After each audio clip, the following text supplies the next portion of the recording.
ஒரு வயசான ஆளு நிலத்துல ஏறு உழுதுகிட்டு இருந்தாராம். கிழிஞ்சு போன ஒரு சின்ன துண்டை தான் இடுப்புல கட்டியிருந்தாராம்.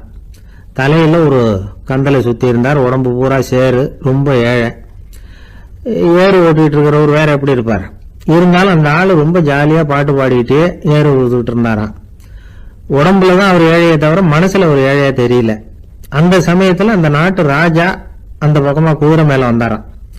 வேட்டைக்கு போயிட்டு பரிவாரங்களோட திரும்பி வந்துகிட்டு இருக்கிறார். ரொம்ப செல்வ செழிப்புல இருக்கிற ராஜா அவரு இந்த வயசான விவசாயிய பார்த்திருக்கார். இந்த ஆளு ரொம்ப ஏழைங்கிறது அவர் பார்த்தாவே பளிச்சுன்னு தெரியுது. கட்டிக்கிறதுக்கு நல்ல துணி இல்லை, உடம்போ இழைச்சி போயிருக்குது, வயிறு முதுகுல போய் ஒட்டிட்டு இருக்கு, கண்ணு குழு விழுந்து போயிருக்குது. ஆனாலும் முகத்தை பார்த்தா சந்தோஷமா இருக்கிற மாதிரி இருக்கு. இவ்வளவு உற்சாகமா பாடிட்டு இருக்கிறாரே அப்படின்னு ஆச்சரியமா நினைச்சு பார்த்தார் அந்த ராஜா. சரி, அவர்கிட்ட கொஞ்சம் பேச்சு கொடுத்து பார்க்கலாம் அப்படின்னு முடிவு பண்ணார்.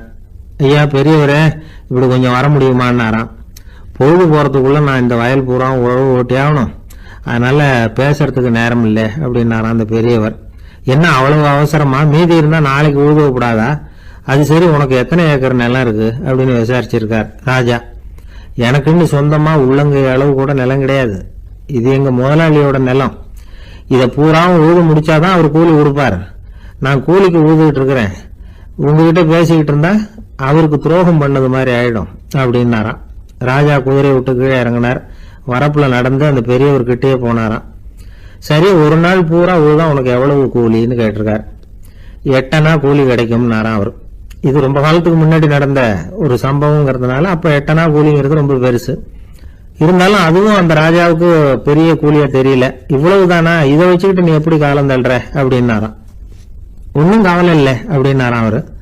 ராஜாவுக்கு ரொம்ப ஆச்சரியமா போச்சு. 8 அணா கூலி வாங்குற இந்த ஆளு கவலை இல்லாம இருக்கிறார், ஏராளமான வசதியோட இருக்கிறன்னா கவலை இல்லாம வாழ முடியலையே அப்படின்னு நினைச்சு பார்த்திருக்கார். அது சரி, 8 அணாவில் எப்படி குடும்பம் நடத்துற அப்படின்னு கேட்டாராம். எனக்கு கிடைக்கிற 8 அணாவில் 2 அணா குடும்பத்துக்கு செலவழிக்கிறேன், 2 அணா பழைய கடனுக்கு கொடுக்குறேன், 2 அணா தர்மம் செய்யறேன், 2 அணா வட்டிக்கு கொடுக்குறேன், ஒரு குறையும் இல்லைன்னாராம். ராஜாவுக்கு ஒன்றும் புரியல. எனக்கு ஒன்றும் புரியலேன்னு இருக்காரு. ஐயா, எனக்கும் என் மனைவிக்கும் 2 அணா செலவாகுது. வயசான அம்மா அப்பா இருக்கிறாங்க, சின்ன வயசுல என்னை காப்பாத்தினவங்க அவங்க. அந்த கடனுக்கு 2 அணா செலவாகுது, அது பழைய கடன். என் தங்கச்சி ஒருத்தி ஆதரவு இல்லாத நிலைமையில தன்னுடைய மகனோட என் வீட்டுல இருக்கிறா. அவளுக்கும் அவள் மகனுக்கும் 2 அணா செலவு பண்றேன், அது தர்மம். எனக்கு 2 பிள்ளைங்க இருக்கிறாங்க, அவங்களுக்கு 2 அணா செலவு பண்றேன், அது வட்டிக்கு கொடுக்கறது மாதிரி. பிற்காலத்துல அவங்க எங்களை காப்பாத்துவாங்க. அந்த வகையில நான் திருப்தியோட வாழ்ந்துட்டு இருக்கிறேன் அப்படின்னாராம். ராஜாவுக்கு அர்த்தம் புரிய ஆரம்பிச்சுதான். அந்த பெரிய நிலத்தை விலை கொடுத்து வாங்கி அந்த பெரியவருக்கே தானமா கொடுத்துட்டாராம். இப்போ ஊழவருக்கே நிலம் சொந்தமாயிட்டுது. அன்னையிலிருந்து அரசனுக்கும் ஆறுதல் கிடைச்சுதான். இப்படி ஒரு கதை சொல்லுவாங்க.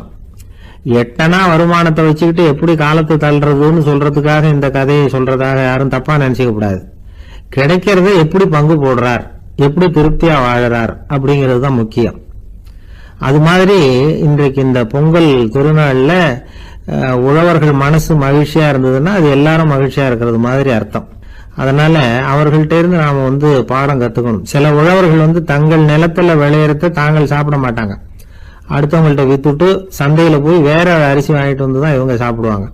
அப்படிப்பட்ட விவசாயிகள்லாம் இது உண்டு. பங்கிடுகிற பண்பை உழவர்கள்ட்ட இருந்து கற்றுக்கொள்ளுங்கள் அப்படிம்பாங்க. ஒரு ஆள் நிம்மதியா மகிழ்ச்சியா இருந்தானா, உங்க நிம்மதிக்கும் மகிழ்ச்சிக்கும் என்ன காரணம்னு கேட்டிருக்காரு இன்னொருத்தர்.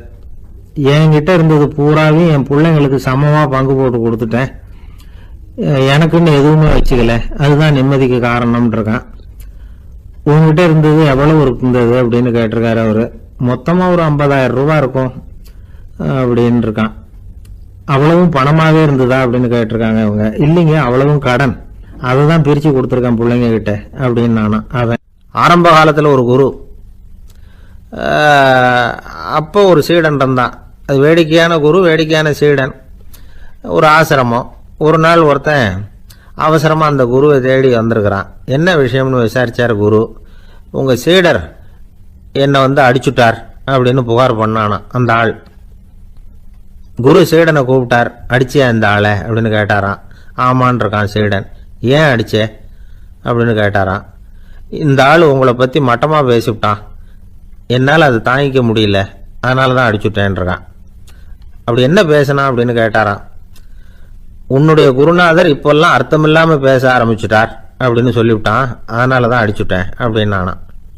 அதுக்காக அடிச்சே அப்படின்னாராம். நான் அதுக்காக அடிக்கல குருவே, இப்பெல்லாம் நீங்கள் அர்த்தம் இல்லாமல் பேசுறதாக அவன் சொல்கிறான், அப்படின்னா இதுவரைக்கும் நீங்கள் அர்த்தத்தோடு பேசினதாகத்தானே அர்த்தம், அது தப்பு தானே, அதனால தான் அடித்தேன் அப்படின்னு நானாம். ஒரு பெரியவர் உட்கார்ந்துருக்கிறார், அவரை சுற்றி அவருடைய தோழர்கள் உட்கார்ந்துருக்கிறாங்க. ஏதோ ஒரு முக்கியமான செய்தியை அவர் அவங்களுக்கு சொல்லிகிட்டு இருக்கிறார். அவங்களும் ஆர்வமாக கேட்டுக்கிட்டு இருக்கிறாங்க. இந்த சமயத்தில் யாரோ ஒரு ஆள் வேகமாக அங்கே வர்றார். வர்ற வேகத்திலேயே எனக்கு ஏதாவது உதவி செய்யுங்க அப்படின்னு கேட்டுக்கிட்டே வர்றார். கேட்கறது உதவி, ஆனால் குரல் மிரட்டுறது மாதிரி இருக்கு, அதட்டி கேட்கறது மாதிரி இருக்கு. இதை கேட்டது அந்த பெரியவர் ஆத்திரப்படலை, ஆனால் அவரை சுற்றி இருந்தவங்க ஆத்திரப்பட்டாங்க. இதை பெரியவர் கவனிச்சார். கொஞ்சம் அமைதியாக இருங்கன்னார். வந்தவரை கூப்பிட்டார். அவருக்கு சில பொருள்களை கொடுத்தார். என்னங்க இப்போ உங்களுக்கு மகிழ்ச்சி தானே அப்படின்னார். அப்படின்னு அலட்சியமாக அவர் சொல்கிறார். நான் உங்களை நல்ல முறையில் நடத்தினேன்னா அப்படின்னு கேட்குறாரு அவர் மறுபடியும். அதெல்லாம் ஒன்றும் இல்லை அப்படின்னு சொல்லி அவர் சொல்லிகிட்டு இருக்கிறாரு. குரலில் கடுமை குறையில. சுற்றி இருந்தவங்களால இதை பொறுத்துக்க முடியல. கோபத்தோடு அவரை நோக்கி நெருங்க ஆரம்பித்தாங்க. பெரியவர் அவங்களையெல்லாம் தடுத்து நிறுத்தினார். வந்தவரை வாங்க என்னோட அப்படின்னு சொல்லி அழைச்சிட்டு போனார். வீட்டுக்கு போனார். அங்கே போனதும் இன்னும் சில பொருள்களை எடுத்து அவர்கிட்ட கொடுத்தார். இப்போ திருப்தி தானே, நான் உங்ககிட்ட நல்ல முறையில் நடந்துக்கிட்டேனா அப்படின்னார். அவர் முகம் இப்போ தான் கொஞ்சம் மலர்ந்தது. ரொம்ப நன்றி, இறைவன் உங்கள் குடும்பத்துக்கு எல்லா நன்மைகளையும் செய்வான் அப்படின்னு சொன்னார். இதே வார்த்தைகளை என்னுடைய தோழர்கள்கிட்டே சொல்லிட்டீங்கன்னா அவங்க கோபம் தணிஞ்சிரும், வர முடியுமான்னார். கண்டிப்பாக வர்றேன் அப்படின்னாரு. மறுநாள் காலையில் அந்த இடத்துக்கு வந்தார். அதே மாதிரி சொல்லிவிட்டு அவர் போயிட்டார். தோழர்கள்லாம் ரொம்ப வியப்போடு பெரியவரை பார்த்தாங்க. அந்த பெரியவர் தான் நபிகள் நாயகம். அவர் சொன்னார், ஒருத்தன் ரொம்ப ஆசையாக ஒரு ஒட்டகத்தை வளர்த்துக்கிட்டு வந்தான். ஒரு நாள் அந்த ஒட்டகம் கயத்தை அறுத்துக்கிட்டு ஓடி போயிட்டுது. அக்கம் பக்கத்தில் இருக்கிறவங்கெல்லாம் அந்த ஒட்டகத்தை பிடிக்கிறதுக்கு முயற்சி பண்ணாங்க. அதை துரத்திக்கிட்டு ஓடினாங்க. ஒட்டகம் தாறுமாறாக ஓட ஆரம்பிச்சுது. இந்த சமயத்தில் ஒட்டகத்தை வளர்த்தவன் அங்கே ஓடி வந்தான். நீங்கள் அதை ஒன்றும் செய்ய வேணாம், விட்டுருங்க, அதோட சுபாவம் எனக்கு நல்லா தெரியும், அதை சுலபமாக என்னோட வழிக்கு கொண்டுட்டு வந்துட முடியும், நான் பார்த்துக்கிறேன், விட்டுருங்கோ அப்படின்னா. எல்லாரும் விலகி போயிட்டாங்க. இவன் என்ன செஞ்சான் தெரியுமா? கொஞ்சம் புல்லை கையில் எடுத்துக்கிட்டு அந்த ஒட்டகத்தை நெருங்கினான். அவ்வளவுதான். அது ஓடி இவன் காலடியில் உட்காந்துக்கிட்டது. செல்லமாக அதை அப்படியே தடவி கொடுத்தான். முதுகில் ஏறி உட்காந்துக்கிட்டான். அது பாட்டுக்கு சாதுவாக நடந்து போகுது. இந்த கதையை நபிகள் நாயகம் தம்முடைய தோழர்களுக்கு சொல்றார். ஒட்டகத்தை மட்டும் இல்லை, சில மனிதர்களையும் கூட சில விதத்தில் அணுகிதான் அவர்களை சீர்திருத்த வேண்டியிருக்குது அப்படிங்கிறத அவங்களுக்கு உணர்த்தினார். இது ஒரு அழகான உளவியல் அணுகுமுறை. சில குடும்ப தலைவர்கள் கூட இந்த ஒட்டகம் மாதிரி நடந்துகிறது உண்டு, அப்புறம் அடங்கி போகிறதும் உண்டு. ஒரு குடும்ப தலைவர் காலையில் எழுந்திரிச்சதுலேருந்து சத்தம் போட்டு கத்திக்கிட்டு இருப்பார். பக்கத்தில் இருந்தவங்கெல்லாம் ஓடி போய் சமாதானம் பண்ணி பார்த்தாங்க. அவர் ஓயறது மாதிரி தெரியல. கடைசியில் அவர் மனைவி வந்தாங்க. நீங்கள் எல்லாம் விலகி போயிடுங்க, அவர் சுபாவம் எனக்கு தெரியும், நான் பார்த்துக்கிறேன் அப்படின்னாங்க. சரின்னு எல்லாரும் போயிட்டாங்க. சாயந்தரமாக பார்க்குறாங்க, அவர் சத்தம் இல்லாமல் ஒரு மூலையில் உட்காந்துருக்கிறார். ரொம்ப சாதுவா. ஆச்சரியமாக இருந்தது. என்னம்மா பண்ணீங்கன்னு கேட்டாங்க. அது ஒன்றும் இல்லைங்க, ஒரு வேளை சாப்பாட்டை நிறுத்தினேன், பட்னி போட்டேன், அவ்வளவுதான் அப்படின்னாங்க அந்த அம்மா. ஒரு தந்தை தன்னோட பிள்ளைய ரொம்ப தைரியசாலியாக வளர்க்கணும்னு ஆசைப்பட்டார். அதுக்காக அவனை கூப்பிட்டு உட்கார வச்சு இப்படி உபதேசம் பண்ணார். இதை பாருப்பா, நான் உன்னாட்டம் இருக்கிறப்போலாம் எதுக்கும் பயப்பட மாட்டேன், ரொம்ப துணிச்சலாக இருப்பேன். ஒரு நாள் ஒரு அப்பாவி எலிய ஒரு பூனை துரத்திட்டு ஓடிச்சு. நான் உடனே என்ன செஞ்சேன் தெரியுமா? அந்த பூனையை பிடிச்சேன், அது வாலில் ஒரு பட்டாசு சரத்தை கட்டினேன், கொளுத்தி விட்டேன், படபடன்னு வெடிக்க ஆரம்பிச்சுட்டுது. அது துள்ளிக்கிட்டு அங்கேயும் இங்கேயும் ஓடி இருக்கு பாரு ஓட்டம், ரொம்ப தமாஷு அப்படின்னார் அப்பா. இப்படி சொல்லிவிட்டு பையனை பார்த்து, இதை கேட்கறதுக்கு உனக்கும் துணிச்சல் வருதா, நான் என்னுடைய செயலை நீ கேட்குறப்போ உனக்கு துணிச்சல் வருதா அப்படின்னு கேட்டார். வருதுன்னா பையன். எப்படின்னா அப்படிங்கிற விவரத்தையும் சொன்னான் அவன். அதாவது எலியை விரட்டினத்துக்காக பூனை வாலில் பட்டாசு கொளுத்துனீங்க நீங்கள், பூனையை விரட்டினத்துக்காக உங்கள் கழுத்தில் பட்டாசு சரத்தை மாட்டினா என்னன்னு தோணுது எனக்கு அப்படின்னு நான் பையனோட துணிச்சல் அப்பாவே நடுங்க வச்சுட்டுது. அது சரி, ஒரு அப்பா பிள்ளைக்கு இப்படியா உபதேசம் பண்ணுறது? எல்லாருக்கிட்டையும் அன்பா பழகிறது எப்படி அப்படின்னு சொல்லி கொடுக்கணும். பிஞ்சு உள்ளங்களில் நஞ்ச தூவலாமா? ஒரு நாள் விநாயகர் ஒரு பூனையோடு விளையாடிக்கிட்டு இருந்தாராம். அப்படி ஆசையாக விளையாடிக்கிட்டு இருந்தப்ப அவரோட கை நகம் தவறுதெல்லாம் பூனையோட முகத்தில் பட்டுட்டு தான். அது ஒரு சின்ன கீரெல்லாம் உண்டாகி விட்டுது. அப்போ அவர் அதை ஒரு பெருசாக நினைக்கல. கொஞ்ச நேரத்துக்கு அப்புறம் விநாயகர் வீட்டுக்கு வந்தார்.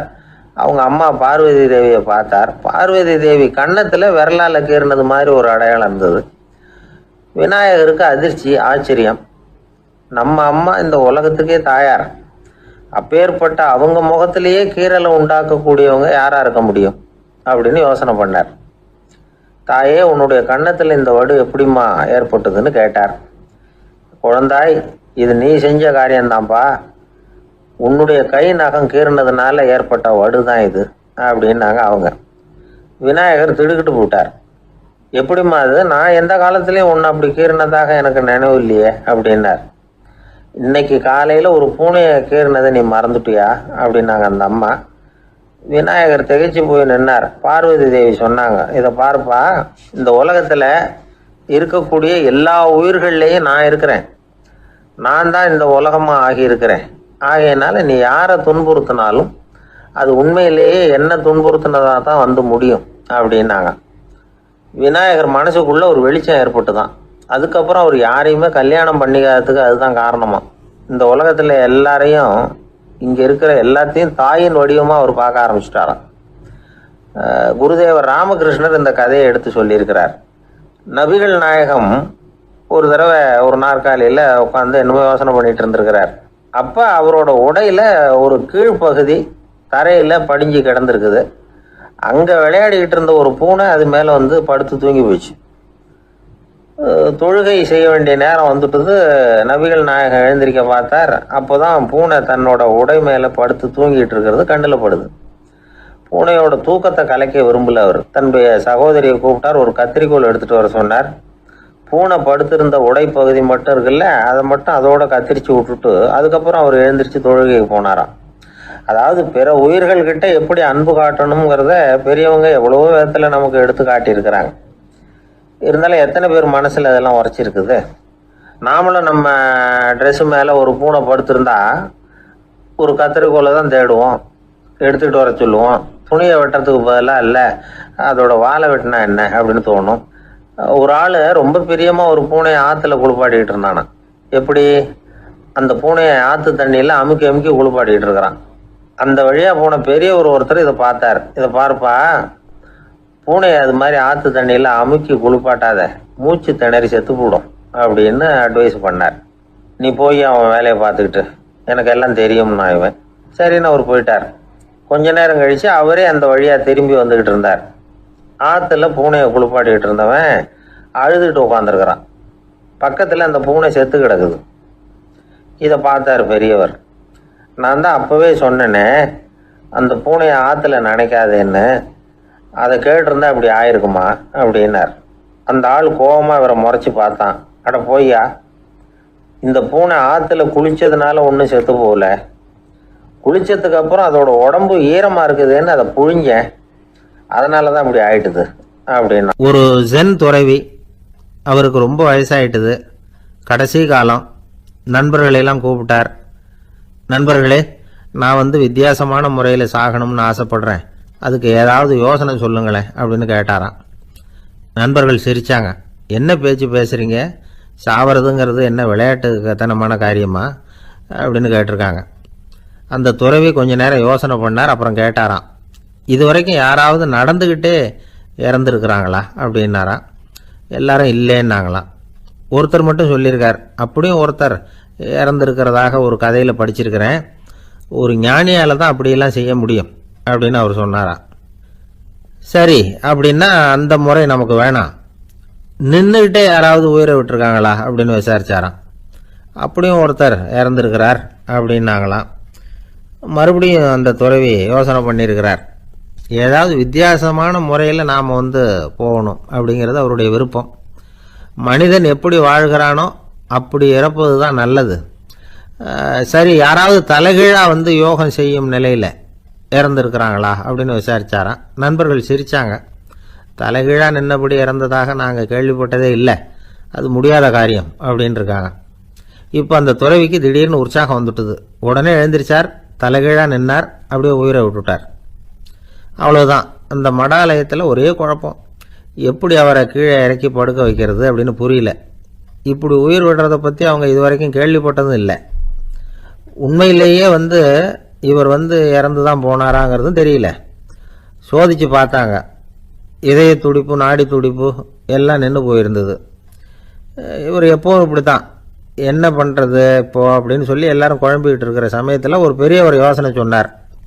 இந்த துறவியோட மூத்த சகோதரி பக்கத்து மடாலயத்தில் இருக்கிறாங்க, அவங்கள இங்கே அழைச்சிட்டு வந்தால் ஏதாவது வழி கிடைக்கும் அப்படின்னார். அந்த அம்மாவுக்கு 90 வயசு. அழைச்சிட்டு வந்தாங்க. ஒரு குச்சியை ஊன்றிக்கிட்டு அப்படியே மெதுவாக நடந்து வந்தாங்க. தம்பி தலைகீழாக நின்று உயிர் விட்டு இறக்கிறத பார்த்தாங்க. தம்பின்னு கூப்பிட்டு பார்த்தாங்க, ஒன்றும் காணும். உடனே என்ன பண்ணாங்க, தன்னுடைய கைத்தடியால் தம்பியோட உடலை ஒரு தட்டு தட்டினாங்க. ஏப்பா சாகிறப்பவும் உன்னுடைய குறும்புத்தனத்தை விடலையா, இப்படியாடா சாகிறது, ஒழுங்கா செத்து தொலை அப்படின்னாங்களாம்.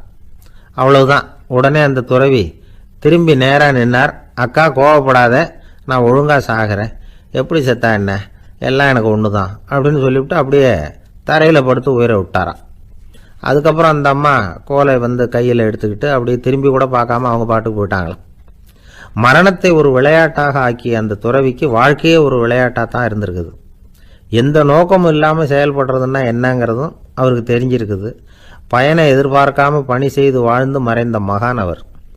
தம்முடைய தொழிலை விளையாட்டு போல செய்ய தெரிஞ்சவருக்கு வாழ்க்கையே ஒரு விளையாட்டாக மாறிடும். எல்லாமே விளையாட்டாகி விடுகிற போது மரணமும் விளையாட்டாகிவிடும் அப்படிங்கிறது தான் அந்த தத்துவம். ஆனால் அதுக்கு முன்னாடி உங்களுக்குள்ளே இருக்கிற உண்மையான நடிகனை நீங்கள் அடையாளம் கண்டுபிடிக்கணும். நீங்கள் நடிக்க வேண்டியதே இல்லை, நீங்கள் ஏற்கனவே நடிச்சுக்கிட்டு தான் இருக்கிறீங்க. நீங்கள் இந்த உண்மையை தெரிஞ்சுக்கணும், அவ்வளவுதான். இதுதான் ஞானிகளுடைய கருத்து. வாழ்க்கையை சரியாக புரிஞ்சுக்கிட்டா எல்லாமே நடிப்புங்கிறது புரியும். கல்யாண பத்திரிக்கை அனுப்பியிருந்தேனே, ஏன்டா வரலன்னு கேட்டான் ஒருத்தன். வந்திருந்தேனே அப்படின்னானா இவன். டேய் ஏன்டா போய் சொல்கிற, நான் பத்திரிக்கையே உனக்கு அனுப்பலையே அப்படின்ட்டுருக்கான் அவன். அதுக்கு இவன் சொன்னானா, பத்திரிக்கை அனுப்புனேன்னு நீ போய் சொல்கிறப்போ கல்யாணத்துக்கு வந்தேன்னு நான் போய் சொல்லக்கூடாதா அப்படின்னானா. பிரம்மத்தை அறிந்தவன் பிரம்மமாகிறான் அப்படின்னு ஒரு பெரியவர் பேசினார் ஒரு கோவிலில். தைத்திரிய உபனிஷத்து அப்படி சொல்லுதான். இதை கேட்கும் பொழுது நமக்கு ஒரு சந்தேகம் வரும். அது எப்படி பிரம்மத்தை அறிந்தவன் பிரம்மம் ஆகிறான்னா, சிங்கத்தை அறிந்தவன் சிங்கம் ஆகிறானா, தோசையை அறிந்தவன் தோசை ஆகிறானா? இப்படிப்பட்ட சந்தேகம் நமக்கு வர்றதுல ஒன்றும் ஆச்சரியம் இல்லை, இது இயற்கை. இதுக்கும் அந்த பெரியவரே பதில் சொல்றார். சிங்கம் வேற, நாம வேற. அதனால சிங்கத்தை அறிந்தவன் சிங்கம் ஆக மாட்டான். ஆனா பிரம்மம் வேற, நாம வேற இல்லை. அதனால பிரம்மத்தை அறிந்தவன் பிரம்மமாகிறான் அப்படிங்கிறது அவரோட விளக்கம். மனிதன் அவன்தான் தான் பிரம்மங்கிறது தெரியாதனால தான் அதை வேற எங்கேயோ தேடிட்டு இருக்கிறான். கடைசியில் அது தான் தாங்கிறது புரிஞ்சுக்கிற பொழுது அவன் பிரம்மம் ஆயிடுறான். இதை விளக்கறதுக்கு ஒரு உபநிஷத்து கதையே இருக்கு. நமக்கு தெரிஞ்ச கதை தான், ஆனால் அதை வேற விதமான அர்த்தத்தில் விளையாட்டாக சொல்லிட்டு இருக்கிறோம். ஒரு சமயம் ஒரு 10 நண்பர்கள் ஒரு காட்டு வழியாக போய்கிட்டு இருக்கிறாங்க. குறுக்க ஒரு நதி, அதை கடந்து அடுத்த பக்கம் போகணும். எல்லாரும் ஒரு வழியாக கடந்து அடுத்த கரைக்கு போய் சேர்ந்துட்டாங்க. அங்கே போய் சேர்ந்ததுக்கு அப்புறம் எல்லாரும் பத்திரமா சேர்ந்துட்டோமா அப்படின்னு தெரிஞ்சுக்கிறதுக்காக எண்ணி பார்க்குறான் அந்த கூட்டத்து தலைவன். அவங்க மொத்தம் 10 பேர். ஆனால் அவன் எண்ணி பார்க்குறப்போ 9 தான் வருது. ஏன்னா அவன் தன்னை விட்டுவிட்டான். எதிரில் நிற்கிறவங்கள மட்டுமே எண்றான். ஐயோ 10வது ஆள் எங்கேங்கிறான், பதறான். சரி நீ இரு, நான் எண்ணி பார்க்குறேன்னு சொல்லிவிட்டு இன்னொருத்தன் எண்றான். அவனும் தன்னை விட்டுட்டு எண்றான். 9 தான் வருது. எல்லாரும் கொய்யோ முறையோன்னு கத்த ஆரம்பிச்சிட்டாங்க. அந்த சமயத்தில் ஒரு பெரியவர் அந்த பக்கமாக வர்றார். என்ன விஷயம்னு விசாரிக்கிறார். 10வது ஆள் 6 அடிச்சுட்டு போட்டுது அப்படின்னு சொல்லி இவங்க அழறாங்க. சரி அழாதீங்க அப்படின்னு சொல்லி அந்த தலைவனை பார்த்து இப்படி வாங்குறார். வர்றான். இப்போ எனக்கு முன்னாடி ஒரு தரம் எண்ணு பார்க்கலாம்ங்கிறார். 1 2 3ன்னு ஆரம்பித்து 9ல் முடிக்கிறான். உடனே பெரியவர் நீ தான் அந்த 10வது ஆள் அப்படிங்கிறார். இது உண்மை. நாம தான் அது. நாம தான் நம்மளை வேற எங்கேயோ தேடிட்டு இருக்கிறோம். நாம எங்கேயோ தேடிட்டு இருக்கிறோமே, அந்த பிரம்மம் நாம தான். இப்படி ஒரு பெரிய உண்மையை விளக்கறதுக்காக தான் அப்படி ஒரு கதை சொல்லப்பட்டது. ஆனால் அதை நாம் வேறு விதமாக வேடிக்கையாக உபயோகப்படுத்திக்கிட்டு இருக்கிறோம். எப்படி தெரியுமா? ஒரு ஆத்தங்கரையில் ஒரு 10 பேர் முழிச்சுக்கிட்டே நின்றுக்கிட்டு இருந்தாங்களாம். அந்த பக்கமாக வந்த ஒருத்தன், ஏன் இப்படி முழிச்சுக்கிட்டு நிற்கிறீங்கன்னு கேட்டிருக்கிறான். எங்களுக்கு நீச்சல் தெரியாது, நாங்கள்லாம் அடுத்த கரைக்கு போய் சேரணும் அப்படின்னு நாங்களாம். சரி, நாங்கள் விட்டுட்டு போய் விடுறேன். எல்லாரும் அக்கறைக்கு போய் சேர்ந்த உடனே ஆளுக்கு ₹1 வீதமாக மொத்தம் ₹10 எனக்கு கொடுக்கணும் அப்படின்ட்டுருக்கான் இவன். சரின்னு ஒத்துக்கிட்டாங்க. இவன் ஒவ்வொருத்தராக கையை பிடிச்சி மெதுவாக ஆற்றுல இறக்கி அழைச்சிட்டு போயிட்டான்.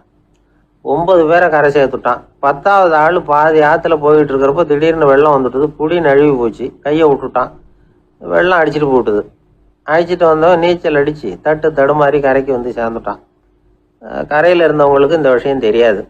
இருந்தாலும் இவன் உடம்பு பூரா நனைஞ்சி கொஞ்சம் அதிகமாக மூச்சு வாங்க நின்றுக்கிட்டு இருந்தானா, ஏன் இப்படி மூச்சு வாங்குது, என்ன விஷயம் அப்படின்னு கேட்டாங்களாம். அதுக்கு இவன் கொஞ்சமாக அலட்டிக்காம சொன்னானா, வேற ஒன்றும் இல்லை, நீங்கள் கொடுக்க வேண்டிய ₹10 ₹1 குறைஞ்சி போச்சு, அவ்வளவுதான் அப்படின்னானா. அளவுக்கு மிஞ்சினால் அமிர்தமும் நஞ்சு அப்படின்னு சொல்லுவாங்க. அது உண்மைதான். ஒருத்தருக்கு அளவுக்கு மீறிய புகழ் வந்துட்டுதுன்னு வச்சுங்க, அது கூட ஆபத்தா போயிடுறது உண்டு. பழங்காலத்துல எல்லாம் கிரேக்க தேசத்துல ஒரு பழக்கம் உண்டாம். அதாவது யாராவது ஒருத்தரை நாடு கடத்தணும்னா அதுக்கு ஒரு வழி உண்டு. அதாவது ஒருத்தரை நாடு கடத்தணும்னு மக்கள் விரும்புறாங்கன்னு வச்சுங்களேன், அவர் பேரை ஒரு மண்பாண்ட ஓட்டுச்சில்லில் எழுதி அதை ஒரு குறிப்பிட்ட பொது இடத்துல போட்டுற வேண்டியது, அவ்வளவுதான். இது மாதிரி பல பேர் போட்டுக்கிட்டே இருப்பாங்க. எல்லாம் அப்படியே குவிஞ்சு போயிடும். அந்த ஓட்டாஞ்சில்லு குவியல்ல யாருடைய பேர் அதிகமாக இருக்குதோ அந்த நபரை ஒரு 10 ஆண்டுகள் நாடு கடத்தி விடுவாங்க. இது அந்த ஊர் வழக்கமா. ஒரு நாள் அந்த குவியலுக்கு பக்கத்தில் ஒரு ஆள் நின்றுகிட்டு இருக்கிறான். அவன் கையில் ஒரு ஓட்டாஞ்சில்லு வச்சிருக்கிறான். அதில் யாரோட பேரையோ எழுதணும், எழுதி அந்த இடத்துல போடணுங்கிறது அவன் ஆசை. ஆனால் அவன் படிக்காதவன், அதனால எழுத தெரியல. யாராவது அந்த வழியாக வர்றாங்களான்னு பார்த்துக்கிட்டே நின்றுக்கிட்டு இருந்தான். ஒரு பெரியவர் வந்துக்கிட்டு இருந்தார். அவர்கிட்ட ஓடினான். கையில் இருந்த மண்பாண்ட சில்லை கொடுத்தான். ஐயா, இதில் ஒரு பேர் எழுதி கொடுங்களேன்னா. அந்த பெரியவர் அதை வாங்கி கையில் வச்சுக்கிட்டு, என்ன பேர் எழுதணும் சொல்லு அப்படின்னா. இவன் சொன்னான், அரிஸ்டைடிஸ் அப்படின்னு எழுதுங்க அப்படின்னா. இதை கேட்டதும் அந்த பெரியவருக்கு அதிர்ச்சி. ஏன்னா அவர் தான் அரிஸ்டைடிஸ், தத்துவ மேதை அரிஸ்டைடிஸ் அவர். இருந்தாலும் நான் தான் அதுங்கிறத காட்டிக்காம அந்த ஆளுகிட்ட கேட்டார். அது சரிப்பா, அரிஸ்டைடிஸ்ங்கிற பேரை எழுத சொல்ற, அவர் உனக்கு என்ன கெடுதல் பண்ணார், அவர் பேரை இதில் எழுத சொல்றிய அப்படின்னு கேட்டிருக்கார். அதுக்கு இவன் சொன்னானா, அவர் எனக்கு எந்த கெடுதலும் பண்ணல, அவரை நான் பார்த்தது கூட இல்லை அப்படின்ட்டுருக்கான். அப்புறம் எதுக்காக அவரை நாடு கடத்தணும்னு நீ ஆசைப்படுற அப்படின்னு கேட்டிருக்கார். இப்போ அந்த ஆள் சொல்கிறான், அரிஸ்டைடஸை பற்றி எல்லாரும் பேசுகிறாங்க, அவர் ரொம்ப நல்லவர், அவர் ஒரு பெரிய அறிவாளிங்கிறாங்க, அவர் ஒரு பெரிய வள்ளல், பேரறிஞர், இப்படி எல்லாரும் சொல்கிறத கேட்டு கேட்டு எனக்கு ரொம்ப அழுத்து போயிட்டுது, அதனால தான் வெறுப்பாயிட்டேன் அப்படின்னு நானும். இதிலேருந்து என்ன தெரியுது, நாம் நல்லவனாக இருக்கிறதுல ஒன்றும் இடைஞ்சல் இல்லை. ஆனால் நம்மளை நல்லவன் எல்லாரும் சொல்ல ஆரம்பிச்சிட்டாங்கன்னு வச்சுக்கோங்க, அப்போ இடைஞ்சல் ஆரம்பம்னு அர்த்தம். எதுவுமே அளவுக்கு மிஞ்சி போகாமல் பார்த்துக்க வேண்டியது ரொம்ப அவசியம். அளவுக்கு அதிகமாக ஆசைப்படாதவங்களில் ஆபிரகாம் லிங்கனும் ஒருத்தரான். அவர் ஒரு தடவை தன்னுடைய நண்பர்கள்கிட்ட பேசிக்கிட்டு இருந்தாராம். ஒருத்தர் கேட்டிருக்கார், ஒரு மனுஷனுக்கு கால்கள் எவ்வளவு உயரம் இருக்கணும் அப்படின்னு கேட்டாராம். இதுக்கு ஆபிரகாம் லிங்கன் சொன்னாராம், அது என்ன, இடுப்புல இருந்து தரையை தொடுற அளவுக்கு உயரம் இருந்தா போதும் அப்படின்னாராம். ஒரு தடவை நாரதர் ஒரு தெரு வழியா போய்கிட்டு இருந்தார். வழியில ஒருத்தர் வேத சாஸ்திரம்லாம் படிச்சுக்கிட்டு உட்காந்துருந்தார். அவர் நாரதரை பார்த்து, எங்க போயிட்டு இருக்கிறீங்கன்னு கேட்டார். கடவுளை பார்த்துட்டு வரலாம்னு போயிட்டு இருக்கிறேன் அப்படின்னாரு நாரதர். அப்படின்னா அவர்கிட்ட, எனக்கு எப்போ முக்தி கிடைக்கும்னு கேட்டுட்டு வாங்களேன் அப்படின்னார் இவர். சரி, கேட்டு வரேன் அப்படின்னு சொல்லிவிட்டு நாரதர் நடந்தார். கொஞ்ச தூரத்தில் ஒரு மரத்தடியில் ஒரு தொழிலாளி செருப்பு தைச்சிக்கிட்டு உட்காந்துருந்தார். அந்த ஆளும் அதே மாதிரி கேட்டுக்கிட்டார், எனக்கு எப்போ முக்தி கிடைக்கும்னு கடவுள்கிட்ட கேட்டுக்கிட்டு வாங்களேன்னார். அவர்கிட்டையும் சரின்னு சொல்லிவிட்டு நாரதர் நேராக வைகுண்டத்துக்கு சேர்ந்தார். கடவுளை பார்த்தார். இவங்க 2 பேரும் சொல்லி அனுப்பின விஷயத்தை பற்றி கேட்டார். அதுக்கு கடவுள் சொன்னார், அந்த செருப்பு தைக்கிற தொழிலாளி உடல் நீத்ததும் உடனே என்னை அடைவான். ஆனால் அந்த சாஸ்திரம் படித்த ஆள் இப்போதைக்கு என்கிட்ட சேர மாட்டான். அவன் இன்னமும் பல பிறவிகள் எடுத்து அங்கேயே இருக்க வேண்டி இருக்குது. எப்போ இங்கே சேருவான்னு எனக்கே தெரியாது அப்படின்னார். நாரதருக்கு இதோட ரகசியம் என்னங்கிறது புரியல. எனக்கு ஒன்றும் புரியலையேன்னாரான் கடவுள்கிட்ட. சீக்கிரம் புரிஞ்சுக்குவே, நீ திரும்பி போகிறப்போ நான் இங்கே வைகுண்டத்தில் என்ன செஞ்சுக்கிட்டு இருக்கேன்னு கேட்டால் ஒரு ஊசியின் துவாரத்தில் ஒரு யானையை கோத்துக்கிட்டு இருக்கிறேன்னு அவங்கக்கிட்ட சொல்லு அப்படின்னார் கடவுள் சிரிச்சுக்கிட்டே. நாரதர் பூமிக்கு திரும்பினார். கடவுளை பார்த்தீங்களா எப்படி இருக்கார் அப்படின்னு விசாரித்தார். வேத சாஸ்திரம் படித்தவர். ஓ பகவானா, அவர் யானையை ஊசியின் காதில் நுழைச்சிக்கிட்டு இருக்கிறார் பார்த்தேன்னார் நாரதர். ஊசி காதில் யானையா? அது எப்படி முடியும்? நீங்கள் சொல்கிறத நான் நம்ப மாட்டேன்னு விட்டார் அவர். சரி, இந்த ஆளுக்கு இறைவன் பேரில் நம்பிக்கை இல்லை அப்படிங்கிறத நாரதர் புரிஞ்சுக்கிட்டார். அடுத்தபடியாக அந்த தொழிலாளி இருந்த இடத்துக்கு போனார். இறைவனை பார்த்தீங்களான்னு கேட்டார் அவர். பார்த்தேன், ஒரு ஊசி துவாரத்தில் யானையை கோத்துக்கிட்டு இருந்தார் அப்படின்னு சொல்லிவிட்டு நாரதர் அந்த ஆள் முகத்தை கவனித்தார். அந்த தொழிலாளி இதை கேட்டுட்டு கொஞ்சம் கூட ஆச்சரியப்படலை. அவரால் முடியாத காரியம் கூட உண்டானார். என்ன இப்படி சொல்கிற? ஊசியின் துவாரத்தில் யானையை கோக்க முடியும்னு நீ நம்புறியா அப்படின்னு கேட்டார் நாரதர். நிச்சயமாக நம்புறேன்னார் அவர். அது எப்படி அப்படின்னு கேட்டார் இவர். இதோ பாருங்க, நான் இந்த ஆலமரத்தடியில் தான் தினமும் உட்காந்துருக்கிறேன். தினமும் இந்த மரத்திலிருந்து எவ்வளவோ பழம் கீழே விழுது. இந்த பழத்தில் இருக்கிற ஒவ்வொரு விதையிலேயும் உள்ள ஒரு ஆலமரம் இருக்குது. ஒரு சின்ன விதைக்குள்ள ஒரு பெரிய ஆலமரம் இருக்க முடியுங்கிறப்ப ஊசி துவாரத்தில் கடவுள் யானையை நுழைய வச்சாருங்கிறத ஒத்துக்கிறதுல என்ன கஷ்டம் இருக்கு அப்படின்னு ரொம்ப சர்வசாதாரணமாக பதில் சொன்னாராம் அந்த தொழிலாளி. நாரதர் யோசனை பண்ணார். இந்த தொழிலாளி வேத சாஸ்திரங்களை எல்லாம் படிக்கலைன்னா கூட அறிவுபூர்வமாக சிந்திச்சு இறைவனை நம்புறான். அதனால தான் கடவுள் இந்த ஆளுக்கு சீக்கிரம் முக்தி கிடைக்கும்னு சொன்னார் அப்படிங்கிறத புரிஞ்சுக்கிட்டாராம். இந்த கதையில் வர்ற கடவுள், நாரதர், வைகுண்டம் இதெல்லாம் ஒரு பக்கம் இருக்கட்டும். ஒரு சின்ன விதைக்குள்ள ஒரு பெரிய ஆலமரம் தூங்கிக்கிட்டு இருக்கு அப்படிங்கிற உண்மை, அந்தரத்தில் 1000 கிரகங்கள் சுற்றிக்கிட்டு இருக்குங்கிற உண்மை, இதெல்லாம் நாம் பார்த்துக்கிட்டு தானே இருக்கிறோம். இந்த உண்மைகள் அதிசயமாக நமக்கு தெரியறதுனால அதை நம்பாமல் இருந்துட முடியாது. இயற்கையை பரிபூர்ணமாக நம்புங்கள், அந்த நம்பிக்கையே நம்ம வாழ்க்கைக்கு ஆதாரம் அப்படிங்கிறத விளக்கறதுக்காக தான் இந்த கதை. இந்த காலத்தில் நம்ம பிள்ளைங்களுக்கெல்லாம் இது மாதிரி நம்பிக்கை அதிகமாகவே இருக்குது.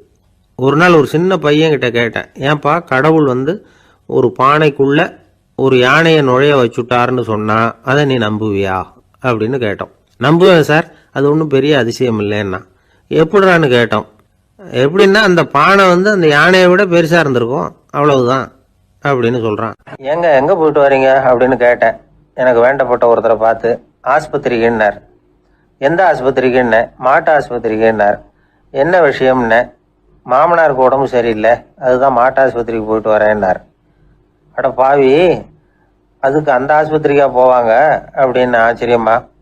அட அது இல்லைப்பா, முதல்ல எங்கள் குடும்ப டாக்டர் தான் தேடிக்கிட்டு போனேன். அவர் அந்த நேரத்தில் அவர் வளர்க்குற நாய்க்குட்டிக்கு உடம்பு சரியில்லைன்னு சொல்லி அதை தூக்கிக்கிட்டு மாட்டு ஆஸ்பத்திரிக்கு போயிட்டாராம் சொன்னாங்க. அதனால அங்கே போய் அவரை சந்தித்து விஷயத்தை சொல்லிவிட்டு வர்றேன்னார். அப்புறம் தான் எனக்கு கொஞ்சம் நிம்மதியாக இருந்தது. பொதுவாக நமக்கு தெரிஞ்ச வரையில் டாக்டர்கள் 2 வகை. நமக்கு வைத்தியம் பண்ணுற டாக்டர்கள் ஒரு வகை, நம்மக்கிட்ட இருக்கிற ஆடு மாடு கோழிக்கு வைத்தியம் பண்ணுற டாக்டர்கள் ஒரு வகை. இப்போ தான் எனக்கு தெரியும் இன்னொரு வகையான டாக்டர்களும் உண்டுங்கிறது. அது யாருன்னா பூச்சிகளுக்கு வைத்தியம் பண்ணுற டாக்டர்கள், அதாவது பூச்சி டாக்டர்கள். வெளிநாடுகளில் அப்படிலாம் கூட சில பேர் இருக்கிறாங்க. பிரிட்டனில் யார்க்ஷயர் வட்டாரத்தில் ராதர்ஹாம் அப்படின்னு ஒரு ஊர். அங்கே ஒரு விலங்கியல் மருத்துவர், பேர் டாக்டர் லான்ஸ் ஜெப்சன். அவர் ஆஸ்பத்திரி வாசலில் பார்த்தீங்கன்னா தினமும் நிறைய பேர் நின்றுக்கிட்டு இருப்பாங்க. கையில் கண்ணாடி குடுவை, தகர டப்பா இப்படி ஏதாவது இருக்கும். அதுக்குள்ளே ஏதாவது பூச்சிகள் இருக்கும். அதுக்கு வைத்தியம் பண்ணுறதுக்காக வந்தவங்க தான் அவங்க எல்லாம். சிலந்தி பூச்சி, பல்லி, தேளு, பாம்பு இப்படி ஏதாவது இருக்கும். பொழுதுபோக்காக சில பேர் நாய், பூனை, கிளி, மைனா, புறா இப்படி ஏதாவது வளர்க்குறாங்கல்ல, அது மாதிரி இப்போல்லாம் தேளு, பல்லி, பாம்பு, பூச்சி இதையெல்லாம் வளர்க்க ஆரம்பிச்சிட்டாங்களாம். இது ஒரு புது ஃபேஷன். இப்போ கூண்டுக்குள்ளே டப்பாக்குள்ளே போட்டு வளர்க்குறது, அதுக்கு ஏதாவது நோய் வந்துட்டுதுன்னா வைத்தியம் பண்ணுறதுக்கு டாக்டர்கிட்ட வந்துட வேண்டியது, இப்படி இந்த பழக்கம்லாம் நிறையா வந்துட்டுது. ரத்தம் உறிஞ்சிற அட்டைகள் கூட இவங்ககிட்ட வைத்தியத்துக்கு வருதான். சிலந்திகளில் செங்கால் சிலந்தின்னு ஒரு வகை. மத்திய அமெரிக்க காடுகளில் இது அதிகம். சிலந்திகள்லேயே ரொம்ப விலை உசந்தது இந்த ரகம்தான். கால்களில் சிவப்பு கோடுகள் இருக்கும். இந்த இனம் இப்போ குறைஞ்சிக்கிட்டே வர்றதுனால சர்வதேச விதிகளின்படி இவற்றின் ஏற்றுமதி இறக்குமதிக்கு தடை விதிக்கப்பட்டிருக்குது. அதனால் இதை வளர்க்குறவங்க வீட்டுக்குள்ளேயே இனவிருத்தி மூலமாக பெருக்கி விற்பனை பண்ணிட்டு வராங்களாம். அந்த வகை சிலந்திகள் தான் இப்போ வைத்தியத்துக்கு அதிகமாக வருதான். சரி, இதுக்கெல்லாம் எப்படி வைத்தியம் பண்ணுறாங்க? முதல்ல அதை குளிர்பதன பெட்டியின் வழுவழுப்பான சுவரில் விட்ட உடனே அதெல்லாம் மெதுவாக இறங்கி வரும். அப்போ அதன் நோயை கண்டுபிடிக்கிறது சுலபம். அப்புறம் அதுக்கு கிருமிகளை கொல்லக்கூடிய மருந்துகளையோ வலி நிவாரண மருந்துகளையோ கொடுப்பாங்க. கால் உடைஞ்ச சிலந்திகளுக்கு பசையை கொண்டு ஆப்ரேஷன் பண்ணுவாங்க. சில சிலந்திகளுக்கு உடைஞ்ச காலை எடுத்துட்டா புதிய கால் வளர்ந்துடும். சிலந்திகளை மனிதர்கள் கையில் எடுக்கிறப்போ அது பயந்து போய் கீழே குதிக்குது. அதனால் கால் உடஞ்சி விடுது, இல்லைன்னா வயிறு சேதமடையுது. அந்த நிலைமையில் வர்ற சிலந்திகளுக்கு மயக்க மருந்து கொடுத்து ஆப்ரேஷன்லாம் கூட பண்ணுறாங்களாம்.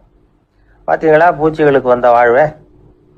நம்ம ஊர்லேயும் வீடுகளில் பூச்சிகள் வளர்க்குறது உண்டு. ஒருத்தர் வந்தார், எனக்கு 3000 கரப்பாம்பூச்சி அவசரமாக தேவைப்படுது, எங்கே கிடைக்கும்னு கேட்டார். கரப்பாம்பூச்சியா, அது என்னத்துக்குன்னு கேட்டோம். அது வேற ஒன்றும் இல்லை, நான் குடியிருக்கிற வாடகை வீட்டை காலி பண்ண போகிறேன். வீட்டு சொந்தக்காரர் என்ன சொல்கிறாருன்னா, இந்த வீட்டுக்கு நான் குடி வந்தப்போ எப்படி இருந்ததோ அதே நிலைமையில விட்டுட்டு போகணும்னு வீட்டுக்காரர் சொல்லியிருக்கிறார், அதனால தான் கேட்டேன் அப்படின்னார்.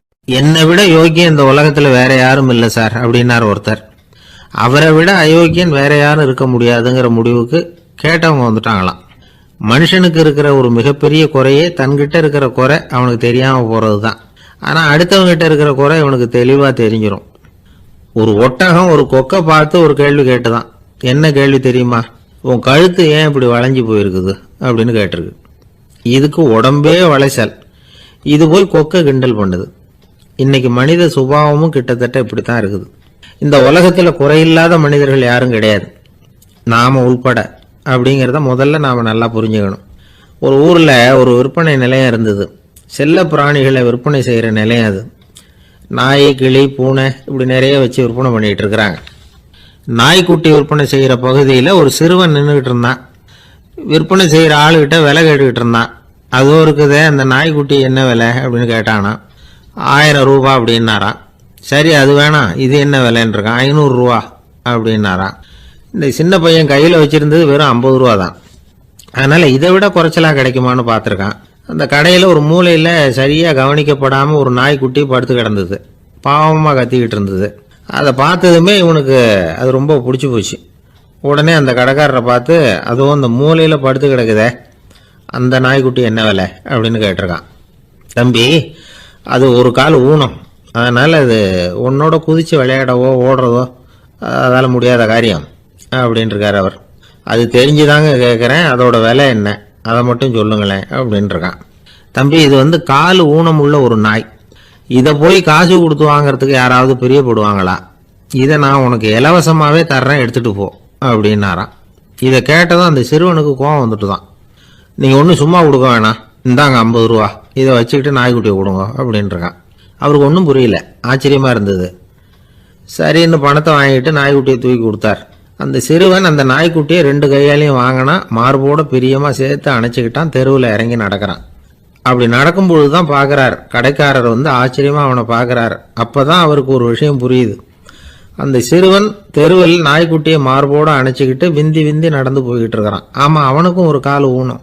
இந்த நாய்க்குட்டியை யாருமே வாங்க மாட்டாங்கன்னு நினச்சிக்கிட்டு இருந்தார். குறையுள்ள அதுக்கும் ஒரு எஜமானன் கிடைச்சுட்டான். அதனால ஊனம் ஒரு குறை இல்லை அப்படிங்கிற உண்மையை அந்த கடைக்காரர் புரிஞ்சுக்கிட்டாராம். நம்மால் ஒருத்தர் கொஞ்சம் வயசானவர், எழுந்திரிச்சு சரியா நடக்க முடியாது, சாய்வு நாற்காலியிலேயே எப்பவும் உட்காந்துருப்பார். அவரு தனக்கு துணையா ஒரு நாயை பக்கத்தில் வச்சிருந்தார்.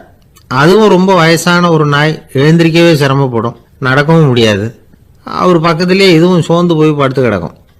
அந்த பெரியவரை பார்க்க வந்த ஒருத்தர் கேட்டார், ஏங்க, ஒரு சின்ன பையனை உங்களுக்கு துணையா வச்சுக்க கூடாதா?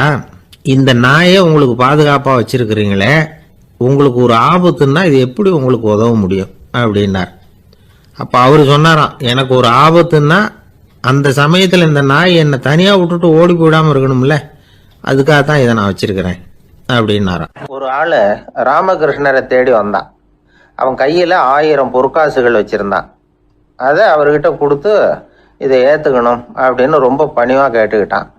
அவர் பார்த்தார், இது எனக்கு தேவையில்லை, ஆனாலும் உன்னுடைய மனசை புண்படுத்துறதுக்கு நான் விரும்பலை, அதனால் நீ கொடுக்கறத வாங்கிக்கிறேன்னார். வாங்கிக்கிட்டார். அப்புறம் கேட்டார், இதை பாரு, இனிமே இதெல்லாம் என்னுடைய இது தானே அப்படின்னார். ஆமாம், அதையெல்லாம் நான் உங்களுக்கே கொடுத்துட்டேன் அவன். சரி, இப்போ நீ எனக்காக ஒரு காரியம் பண்ணணும்னார். என்ன செய்யணும்னு சொல்லுங்கன்னா, இந்த நாணயங்களையெல்லாம் எடுத்துக்கிட்டு போய் கங்கை நதியில் எரிஞ்சுட்டு வா அப்படின்னார். இவனுக்கு அதிர்ச்சியாக போச்சு. என்ன பண்ணுறது, இனிமேல் அது முடியாதுன்னு சொல்ல முடியாது. ஏன்னா அந்த நாணயங்களையெல்லாம் அவருக்கே கொடுத்துட்டான். இனிமேல் அதெல்லாம் இவனுடையது இல்லை. பேசாமல் அவ்வளவே அள்ளிக்கிட்டு ஆத்தங்கரைக்கு போனான். போனவன் ரொம்ப நேரம் திரும்பியே வரல.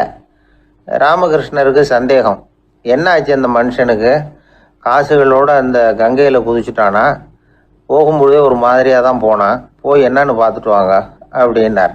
அங்கே இருந்த ஒருத்தர் ஓடி போய் பார்த்தார். அவர் போய் பார்க்கும் பொழுது அவன் அங்கேயே இருந்தான். அதுக்கப்புறம் அவர் திரும்பி வந்தார், வந்து விவரத்தை சொன்னார். அதாவது அவன் கங்கை கரையில் உட்காந்துக்கிட்டு ஒவ்வொரு நாணயமா 1 2ன்னு எண்ணி எண்ணி வீசிக்கிட்டு இருக்கிறான். அவனை சுற்றி ஒரு கும்பல் நின்றுக்கிட்டு அவனை தடுத்துக்கிட்டு இருக்குது அப்படின்னு விவரத்தை சொன்னார் போயிட்டு வந்தவர். இதை கேட்டதும் ராமகிருஷ்ணரே புறப்பட்டு அங்கே போனாராம். என்ன இப்படி பண்ணிகிட்டு இருக்கிற, நான் உன்னை அந்த நாணயங்களை கங்கையில் வீசி எறிய சொன்னேன், நீ ஏன் அதை எண்ணிக்கிட்டு இருக்கிற அப்படின்னார். பழக்கம்தான் காரணம், நான் ஒவ்வொரு நாளும் ஒவ்வொன்றா சேமித்து வச்சேன். இன்றைக்கி என்கிட்ட நிறைய இருக்குது, உங்களுக்கு ஒரு 1000 நாணயங்களை கொடுக்கணுங்கிறது என்னோட ஆசை அப்படின்னா. இப்போ ராமகிருஷ்ணர் சொன்னார், ஒரே நேரத்தில் எல்லாத்தையும் சம்பாதிச்சிருந்தா நீ எண்ணுறது பொருத்தமாக இருக்கும். எல்லாத்தையும் இழக்கும் போது ஒவ்வொன்றா எண்ணிக்கிட்டு இழக்கிறதுங்கிறது சரியான செயல் இல்லை. அதனால் ஒரே தடவையாக எல்லாத்தையும் தூக்கி எறிஞ்சிடும் அப்படின்னார். இது இழப்பது அப்படிங்கிற ஒரு உயர்ந்த நிலை. இதை நாம் யதார்த்த வாழ்க்கையில் சம்மந்தப்படுத்தி பார்த்து குழப்பிக்கிட்டு இருக்கக்கூடாது. இழக்கிறேன்னு சொல்லிக்கிட்டு இருக்கிற காசையெல்லாம் ஆற்றுலையும் குளத்துலையும் கொண்டு போய் எரிஞ்சிட்டு வாங்க அப்படின்னு உபதேசம் பண்ணுறதாக யாரும் நினச்சிடக்கூடாது. இதில் நாம் புரிஞ்சிக்க வேண்டியது என்னென்னா, எதையாவது ஒன்றை இன்னொருத்தருக்கு கொடுக்கணும் அப்படின்னு விருப்பப்பட்டால் அதை மனப்பூர்வமாக கொடுத்துடணும். கொடுத்துட்டு அதையே நினச்சிக்கிட்டு இருக்கக்கூடாது. நம்மால் ஒருத்தர் ஒரு 100 ரூபா நோட்டை தன்னுடைய நண்பர் ஒருத்தர்கிட்ட கொடுத்து, இது உனக்கு தான் வச்சுக்கோ அப்படின்னார். அவர் பார்த்தார், இது இனிமேல் எனக்கு தானே சொந்தம் அப்படின்னார். ஆமான்னார் அவர்.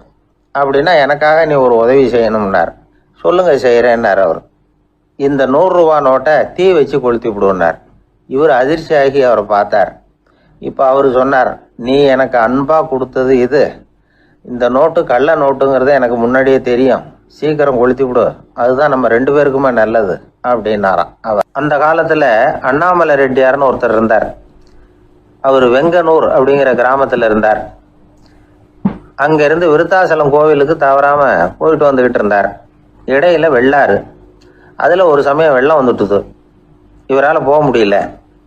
அதோட விளைவு வெங்கனூர்லேயே ஒரு கோவில் கட்டணும் அப்படின்னு முடிவு பண்ணார், சிவாலயம். அந்த சமயத்தில் வடநாட்டில் பஞ்சம். அதனால் அங்கே இருந்த பல சிற்பிகள் தென்னாட்டை நோக்கி வர ஆரம்பித்தாங்க. அவங்க வெங்கனூர் வழியாக வர்றது தெரிஞ்சதும் இவர் போய் பார்த்தார். இங்கே ஒரு கோவில் கட்டணும், அதுக்கு நீங்கள் உதவணும்னார். பஞ்ச காலத்தில் இப்படி ஒரு வாய்ப்பு கிடைச்சதில் அவங்களுக்கும் ரொம்ப மகிழ்ச்சி. உற்சாகத்தோடு ஒத்துக்கிட்டாங்க. ஆலய திருப்பணி ஆரம்பமாச்சு. அவங்களுக்கு வேண்டிய எல்லா வசதிகளையும் இவர் செஞ்சு கொடுத்தார். அவங்களுக்கு எந்த குறையும் இல்லாமல் பார்த்துக்கிட்டார். அது மட்டும் இல்லை, ஒவ்வொரு நாளும் அங்கே வருவார். உங்களுக்கு என்ன வேணும் எது வேணும்னு கேட்பார். ஏதாவது குறை இருந்தால் சொல்லுவாங்க, உடனே தீர்த்து வைப்பார். இவரும் கேட்பார், எந்த குறையாக இருந்தாலும் என்கிட்ட சொல்லுங்க அப்படின்னு சொல்லுவார். அதை தவிர இவராகவே கவனிச்சும் அவங்களுக்கு என்னென்ன தேவைங்கிறத கண்டுபிடிச்சி அதையெல்லாம் கொடுத்துக்கிட்டு இருப்பார். என்ன தேவைன்னாலும் அதை நிறைவேற்றி வச்சுருவார். அந்த சிற்பிகளின் தலைவன் ஒருத்தன், அந்த ஆளுக்கு வெத்தலை பாக்கு போடுறது பழக்கம். இதை தெரிஞ்சுக்கிட்டு அதுக்காகவே ஒரு ஆளை ஏற்பாடு பண்ணார். வேணுங்கிறப்போலாம் நீ வெத்தலை சிவல் மடித்து கொடுக்க வேண்டியது உன் வேலை அப்படின்னு ஒருத்தனை ஏற்பாடு பண்ணிட்டார். இப்படியெல்லாம் செஞ்சதும் அவங்களுக்கும் ரொம்ப உற்சாகம். ரொம்ப பொறுப்பாக சிற்ப வேலைகளை செஞ்சுக்கிட்டு இருக்கிறாங்க. ஒரு நாள் என்னாச்சு தெரியுமா, அந்த சிற்பிகளின் தலைவன் ரொம்ப நுணுக்கமாக ஒரு வேலையை செஞ்சுக்கிட்டு இருக்கிறான். சாரம் போட்டு அது மேலே படுத்துக்கிட்டு அண்ணாந்து பார்த்து உச்சியில் நுணுக்கமான சிற்பங்களை உருவாக்கிக்கிட்டு இருக்கான். சிற்பியின் கவனம் செதறப்படாதுங்கிறதுனால இவர் மெதுவாக சத்தம் போடாமல் கிட்ட போய் நின்று அதை கவனிச்சுக்கிட்டு இருக்கிறார். அந்த சிற்பி வழக்கம் போல் வெத்தலை பாக்குக்காக இடது கையை கீழே நீட்டினான். அந்த சமயம் பார்த்து அவருக்கு தாம்பூலம் கொடுக்குறவன் அங்கே இல்லை, எங்கேயோ போயிருக்கிறான். அண்ணாமலை ரெட்டியார் என்ன பண்ணார் தெரியுமா, தனக்காக கொடுக்கப்பட்ட தாம்பூலத்தை வாங்கி சிற்பியின் கையில் கொடுக்குறார். அவன் வாங்கி போட்டுக்கிட்டான். இது என்ன இன்னைக்கு வெத்தலை சீவல் வேறு மாதிரி இருக்குது, வாசனை தாம்பூலமாக இருக்குது அப்படின்னு யோசனை பண்ணிட்டு கீழே திரும்பி பார்க்குறார். பார்த்தா ரெட்டியார் மறுபடியும் சிற்பி கை நீட்டும் பொழுது கொடுக்கறதுக்காக தாம்பூலத்தை மடித்து வாங்கி வச்சுக்கிட்டு தயாராக நிற்கிறார். சிற்பிக்கு அதிர்ச்சி. உடனே பொத்துன்னு கீழே குதிச்சான். ஐயா, என்ன இது நீங்களா அப்படின்னா. இவர் சொன்னார், நான் ஒன்றும் தப்பு பண்ணலையே, உன்னுடைய கை புண்ணியம் செஞ்ச கை, கோயில் கட்டுற கை, அந்த கைக்கு தாம்பூலம் கொடுக்கறதுல என்ன தப்பு அப்படின்னாராம். ஏற்கனவே பஞ்சத்தில் அடிபட்டு வந்த எங்களை நீங்கள் ஆதரிச்சதே பெரிய விஷயம். இந்த செயல் என்னை ஒரு பெரிய கடனாளி ஆகிவிட்டது. ஐயா, எங்களுக்கு உணவு உடை இதை மட்டும் நீங்கள் கொடுத்தா போதும், ஊதியம்னு எதுவும் வாங்க மாட்டோம் அப்படின்னு நானும். அந்த சிற்பி எவ்வளோ வற்புறுத்தியும் எதுவும் வாங்கிக்கலையாம். இந்த செய்தியை தமிழ் தாத்தா டாக்டர் ஊவேசா சொல்லியிருக்கிறார். அந்த காலத்தில் எப்படிப்பட்டவங்கெல்லாம் வாழ்ந்துருக்கிறாங்க பாருங்க. இந்த காலத்தில் ஒருத்தர் கோவில் கட்டினார், வேலை செய்கிற எல்லாருக்கும் சாப்பாடு போடுவார். சிற்ப வேலை செஞ்சுட்டு சாப்பிட வர்ற ஒவ்வொருத்தர் கையையும் அன்பாக பிடிச்சி முத்தம் கொடுத்து உள்ளே அனுப்புவார். அந்த கைகளுக்கு நீங்கள் கொடுக்குற மரியாதையா அது அப்படின்னு கேட்டாங்க. அது இல்லைங்க, ஏற்கனவே முதல் பந்தியில் சாப்பிட வந்தவன் மறுபடியும் வர்றானான்னு கண்டுபிடிக்கிறதுக்காக கையை பிடிச்சி மோந்து பார்க்குறேன் அப்படின்னாராம் அவர். ஒரு பெரிய பியானோ கலைஞர் வியன்னாவில் இருந்தார். ரொம்ப புகழ்பெற்ற இசை கலைஞர் அவர். இங்கிலாந்து மகாராணி விக்டோரியா அவருடைய சங்கீதத்தை கேட்கணும்னு ஆசைப்பட்டாங்க. அவரை அரண்மனைக்கு கூப்பிட்டாங்களாம். பியானோ வாசிக்க சொல்லி கேட்டாங்களாம். இவரும் ரொம்ப பிரமாதமாக வாய்ச்சி காட்டியிருக்கார். உடனே பாராட்டி பரிசுகள்லாம் கொடுத்து அனுப்புனாங்களாம். அந்த இசையை கேட்கறதுல அரசிக்கு ரொம்பவும் ஆர்வம் உண்டு. அதனால அதுக்கப்புறமும் அந்த கலைஞர் அடிக்கடி அரண்மனைக்கு வர வேண்டிய அவசியம் ஏற்பட்டது. ஏன்னா அரசி கூப்பிட ஆரம்பிச்சாங்க. இவர் போகணும், அங்கே இசை நிகழ்ச்சி நடத்தணும். இவர் அங்கே பாடி வாசிக்கிறது உண்டு. ஒரு தடவை மகாராணி அவரை பார்த்து, உங்கள் நாட்டு தேசிய கீதம் பாடுங்களேன் அப்படின்னு கேட்டாங்களாம். உடனே அவர் தன்னுடைய நாடான ஆஸ்திரியாவின் தேசிய கீதத்தை பாடியிருக்கிறார். அவர் பாட ஆரம்பித்த உடனே மகாராணி எழுந்திருச்சு நின்னாங்களாம்.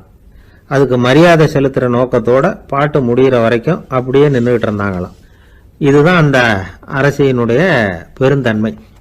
அதாவது நாட்டுப்பற்றுங்கிறது அந்த அளவுக்கு அப்படி இருக்கணும். இப்படி ஒரு அரசியே நம்ம நாட்டு தேசிய கீதத்துக்கு எழுந்திருச்சு நின்று மரியாதை செலுத்துறாங்க அப்படிங்கிறத புரிஞ்சுக்கும் பொழுது அந்த முதிய கலைஞரின் மகிழ்ச்சிக்கு அளவே இல்லையாம்.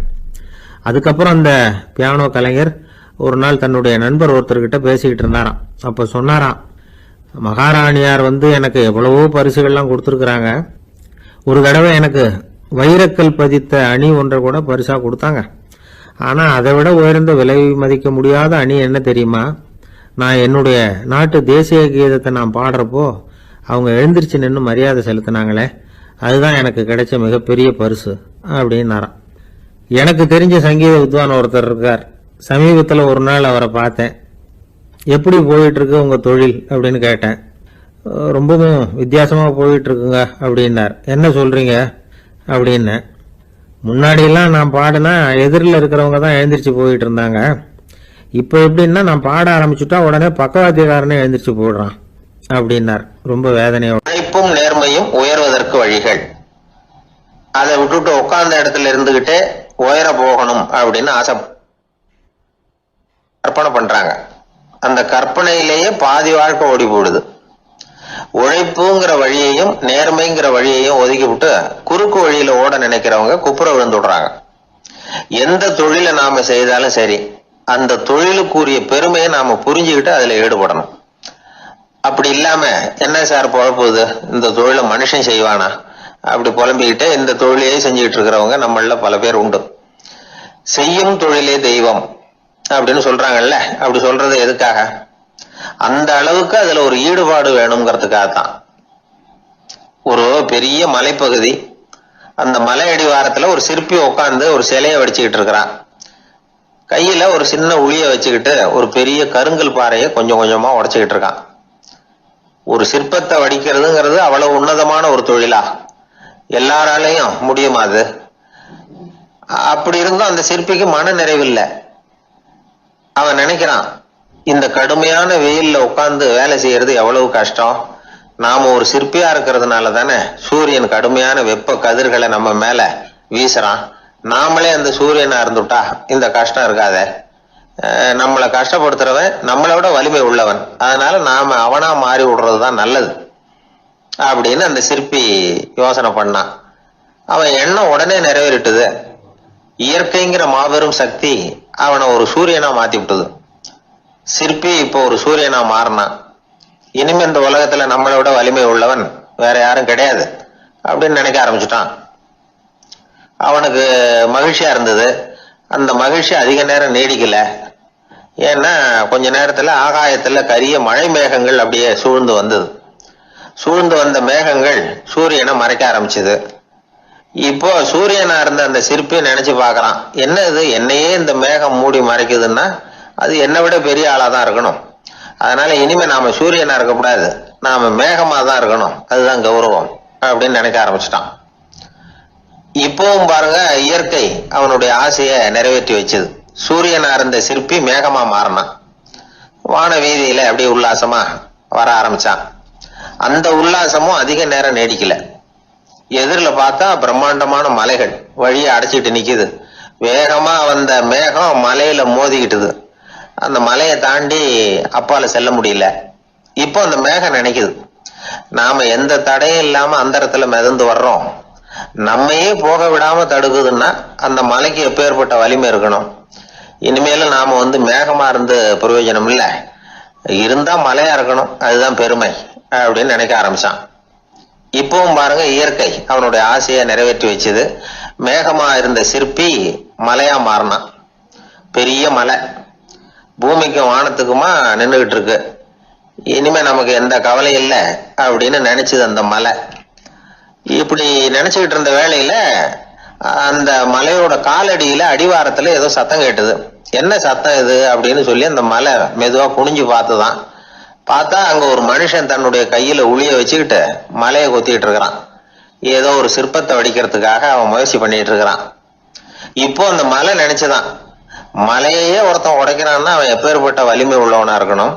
இனிமேலும் மலையா இருந்து பிரயோஜனம் இல்ல, மனுஷனா மாறணும், அதுதான் சரி அப்படின்னு நினைச்சுதான். அந்த வினாடியே அந்த மலை ஒரு மனுஷனா மாறிச்சு. அவன் கையில ஒரு உளி, பழையபடியே ஒரு கருங்கல் பாறையை கொத்த ஆரம்பிச்சான். அந்த ஆள் பழைய நிலைமைக்கு வந்துட்டான். இந்த கதையிலிருந்து நாம தெரிஞ்சுக்க வேண்டியது என்னன்னா, தன்னுடைய உண்மையான பலம் என்னங்கிறது தெரியாமலே தாவி தாவி தடுமாறிக்கிட்டு இருக்கிறான் மனுஷன் அப்படிங்கிறது தான். இனிமேலாவது அதை புரிஞ்சுக்கணும், புரிஞ்சுக்கிட்டு புறப்படணும் வாழ்க்கையில வெற்றி பெறறதுக்கு. ஒரு குடும்ப தலைவருக்கு விபரீதமா ஒரு ஆசை வந்துதான். அதாவது ஒரு நாள் பூராவும் புடவை கட்டிக்கிட்டு மனைவி செய்கிற வீட்டு வேலைகள், சமையல் வேலைகள் எல்லாத்தையும் தானே செய்யணும், மனைவிக்கு ஆண் வேஷம் போட்டு ஆபீஸுக்கு அனுப்பி வச்சுடணும் அப்படின்னு ஆசைப்பட்டான். இதுதான் அந்த ஆசை. அதே மாதிரி செஞ்சான். பெண் வேஷத்துல சமையல் பண்ணிட்டு இருந்தான். இருட்டி விட்டுது. இந்த சமயத்துல வாசல் கதவு தட்டப்படுற சத்தம் கேட்டுது. ஓடி போய் திறந்தான். பக்கத்து வீட்டம்மா கிடுகிடுன்னு உள்ள வந்துட்டாங்க, காப்பி பொடியோ ஏதோ வாங்கறதுக்கு. இவன் பயந்து போய், கமலாம்மா, நான் சுசீலா இல்ல, சுசீலாவோட புருஷன், பெண் வேஷத்துல இருக்கிறேன், சும்மா ஒரு சேஞ்சுக்காக அப்படின்னா. உடனே அந்த அம்மா கிட்ட பயப்படாத, நானும் கமலா இல்ல, கமலாவோட புருஷன், இதுவும் சும்மா ஒரு சேஞ்சுக்காகத்தான் அப்படின்னு. இப்படி வாழ்க்கைய விபரீதமா நினைச்சுக்கிட்டு வேற வேற கற்பனைகள்ல வீணாக்கிக்கிட்டு இருக்கிறவங்க தான் ரொம்ப அதிகம். நாம அதுவா மாறணும்னு நினைக்கிறது தப்பு, நாம இருக்கணும் அப்படின்னு நினைக்கிறது தான் உண்மை, அதுதான் சரி. அந்த சிற்பி என்னென்னோ கற்பனை பண்ணி கடைசியில மறுபடியும் சிற்பியாகவே சேர்ந்தான் பாருங்க. அதனால நம்முடைய உண்மையான பலம் என்ன அப்படிங்கறத தெரிஞ்சுக்கிட்டு நடந்துகிட்டோம்னா வாழ்க்கையில எப்பொழுதும் வெற்றி நிச்சயம். 1816 வருஷம் செப்டம்பர் மாதம் 11ஆம் தேதி பிரான்ஸ் தேசத்தில் உள்ள ஒரு மருத்துவமனை. அங்கே ஒரு இளம் டாக்டர் கொஞ்ச நாளைக்கு முன்னாடி தான் அந்த ஆஸ்பத்திரியில் புதுசாக வேலைக்கு சேர்ந்துருக்கிறார். அவர் பேர் ரெனே லெனக். அவர் அன்னைக்கு காலையில் அந்த மருத்துவமனையில் அப்படியே ரவுண்ட்ஸ் வந்துக்கிட்டு இருக்கிறார். வார்டில் ஒரு படுக்கையில் ஒரு இளம் பெண் படுத்திருக்கிறார்.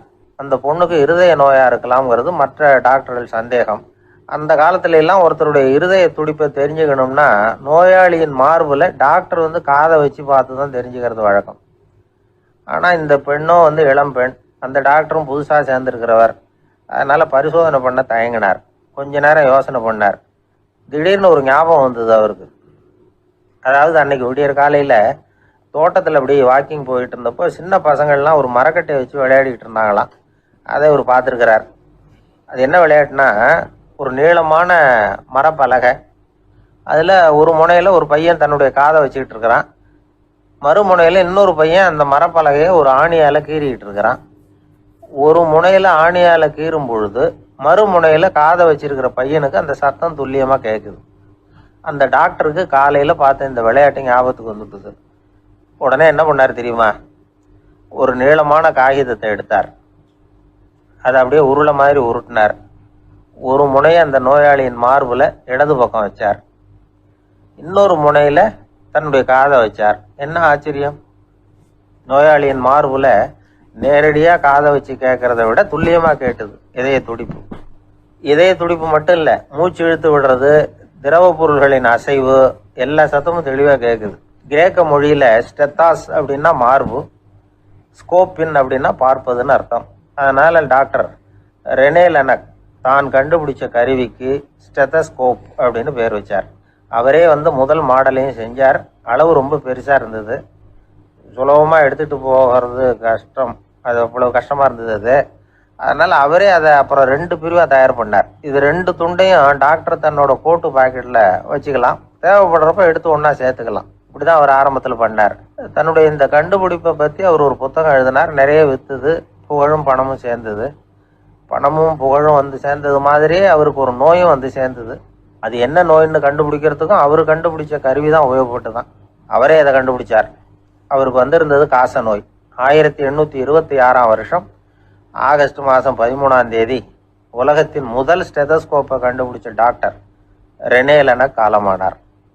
அவர் சாகிறதுக்கு முன்னாடி மரத்தால் செஞ்சு வச்சிருந்த ஸ்டெதஸ்கோப்பை தனக்கு வேண்டியப்பட்ட ஒரு டாக்டர்கிட்ட கொடுத்து, என்னுடைய சொத்துக்கள்லேயே ரொம்ப வசந்தது அப்படின்னு சொன்னாராம். அதுக்கப்புறம் 3 வெள்ளைக்காரங்க சேர்ந்து இந்த கருவியில் சில மாற்றங்களை பண்ணாங்க. ஆனால் 1829 லண்டனில் டாக்டர் நிக்கோலஸுங்கிறவர் ஒரு காதால் இதய துடிப்பை கேட்கறத விட டாக்டர் 2 காதாலையும் கேட்கறது தான் சரியாக இருக்கும் அப்படின்னு ஒரு கருத்தை வெளியிட்டார். அதுக்கப்புறம் ரொம்ப காலம் கழித்து 1852 ஜார்ஜ் காமான் அப்படிங்கிறவர் ரப்பர் டியூபுகளை உபயோகப்படுத்தி 2 காதாலையும் கேட்குற மாதிரி ஒரு புதிய வடிவத்தை அதுக்கு கொடுத்தார். அதுக்கு பிறகு அது படிப்படியாக எவ்வளவோ மாற்றங்கள் இருந்தாலும் ஆரம்பத்தில் டாக்டர் ரெனே லெனக் உருவாக்கின அடிப்படை மாடலை யாரும் மாற்றி அமைக்கலைங்கிறது தான் முக்கியமான விஷயம். நமக்கு தெரிஞ்ச ஒரு ஆஸ்பத்திரி, அதில் ஒரு நோயாளி, காலை நேரத்தில் நர்ஸு அந்த பக்கமாக போயிட்டு இருந்தாங்க. அதை பார்த்துட்டு ஒரு நர்ஸுன்னு கத்துறார். நர்ஸு அவசரமாக ஓடி என்ன விஷயம்னு கேட்டாங்க. சிஸ்டர், இங்கே பாருங்க, உங்கள் டாக்டரை என் நெஞ்சில் ஒரு காதை வச்சு கேட்டுக்கிட்டு இருக்கிறார் அப்படின்னார் நோயாளி. சிஸ்டர் பதட்டப்படாம, அதனால என்ன, இந்த டாக்டர் பழமையான விஷயங்கள்ல ரொம்ப நம்பிக்கை உள்ளவர், அதனால ஸ்டெதாஸ்கோப்பை உபயோகப்படுத்தாம காதை வச்சு கேட்கிறார், அது ஒன்றும் தப்பு இல்லை அப்படின்னாங்களாம். ஐயோ, அதுக்காக இல்லை சிஸ்டர், இவர் என் நெஞ்சு மேலே தலையை வச்சது நேற்று ராத்திரி 9 மணி, இப்போ விடிஞ்சு போச்சு, இன்னமும் தலையை எடுக்கவே இல்லை, அதுக்காக தான் சந்தேகப்பட்டு உங்களை கூப்பிடுறேன் அப்படின்னாராம். இந்த உலகத்துல எத்தனை வகையான மனிதர்கள் இருக்கிறாங்க, ஒவ்வொரு மனிதனுமே ஒவ்வொரு வகை அப்படிங்கிறாங்க விஞ்ஞானிகள். மனிதர்களை 3 வகையா பிரிக்கலாம் அப்படின்னு சொல்றாங்க மெய்ஞானிகள். இவங்களை பற்றிலாம் ஏற்கனவே நாம் பேசியிருக்கிறோம். இப்போ டாக்டர் எட்வர்டு பேட்ச் அப்படிங்கிற நிபுணர் என்ன சொல்றாரு தெரியுமா? மனிதர்களை 7 வகையா பிரிக்கலாம்ங்கிறார். மனிதர்களின் மனநிலை அடிப்படையில் அவங்களை 7 விதமாக வகைப்படுத்துகிறார் அவர். சரி, அது என்ன 7 வகை? முதல் வகை என்னன்னா, பயந்த குணம் உள்ளவங்க. சார் ரொம்ப பயந்த சுபாவம், வீட்டில் கூட வாயே திறக்க மாட்டார், சாப்பிட போகிறப்ப மட்டும்தான் கொஞ்சம் வாயை திறப்பார், அப்புறம் மூடிக்குவார் அப்படின்னு சில பேரை பற்றி நாம் பேசிக்கிறது உண்டு. இவங்கெல்லாம் இந்த வகை, அதாவது பயந்த குணம் உள்ளவர்கள் அப்படிங்கிற முதல் வகை.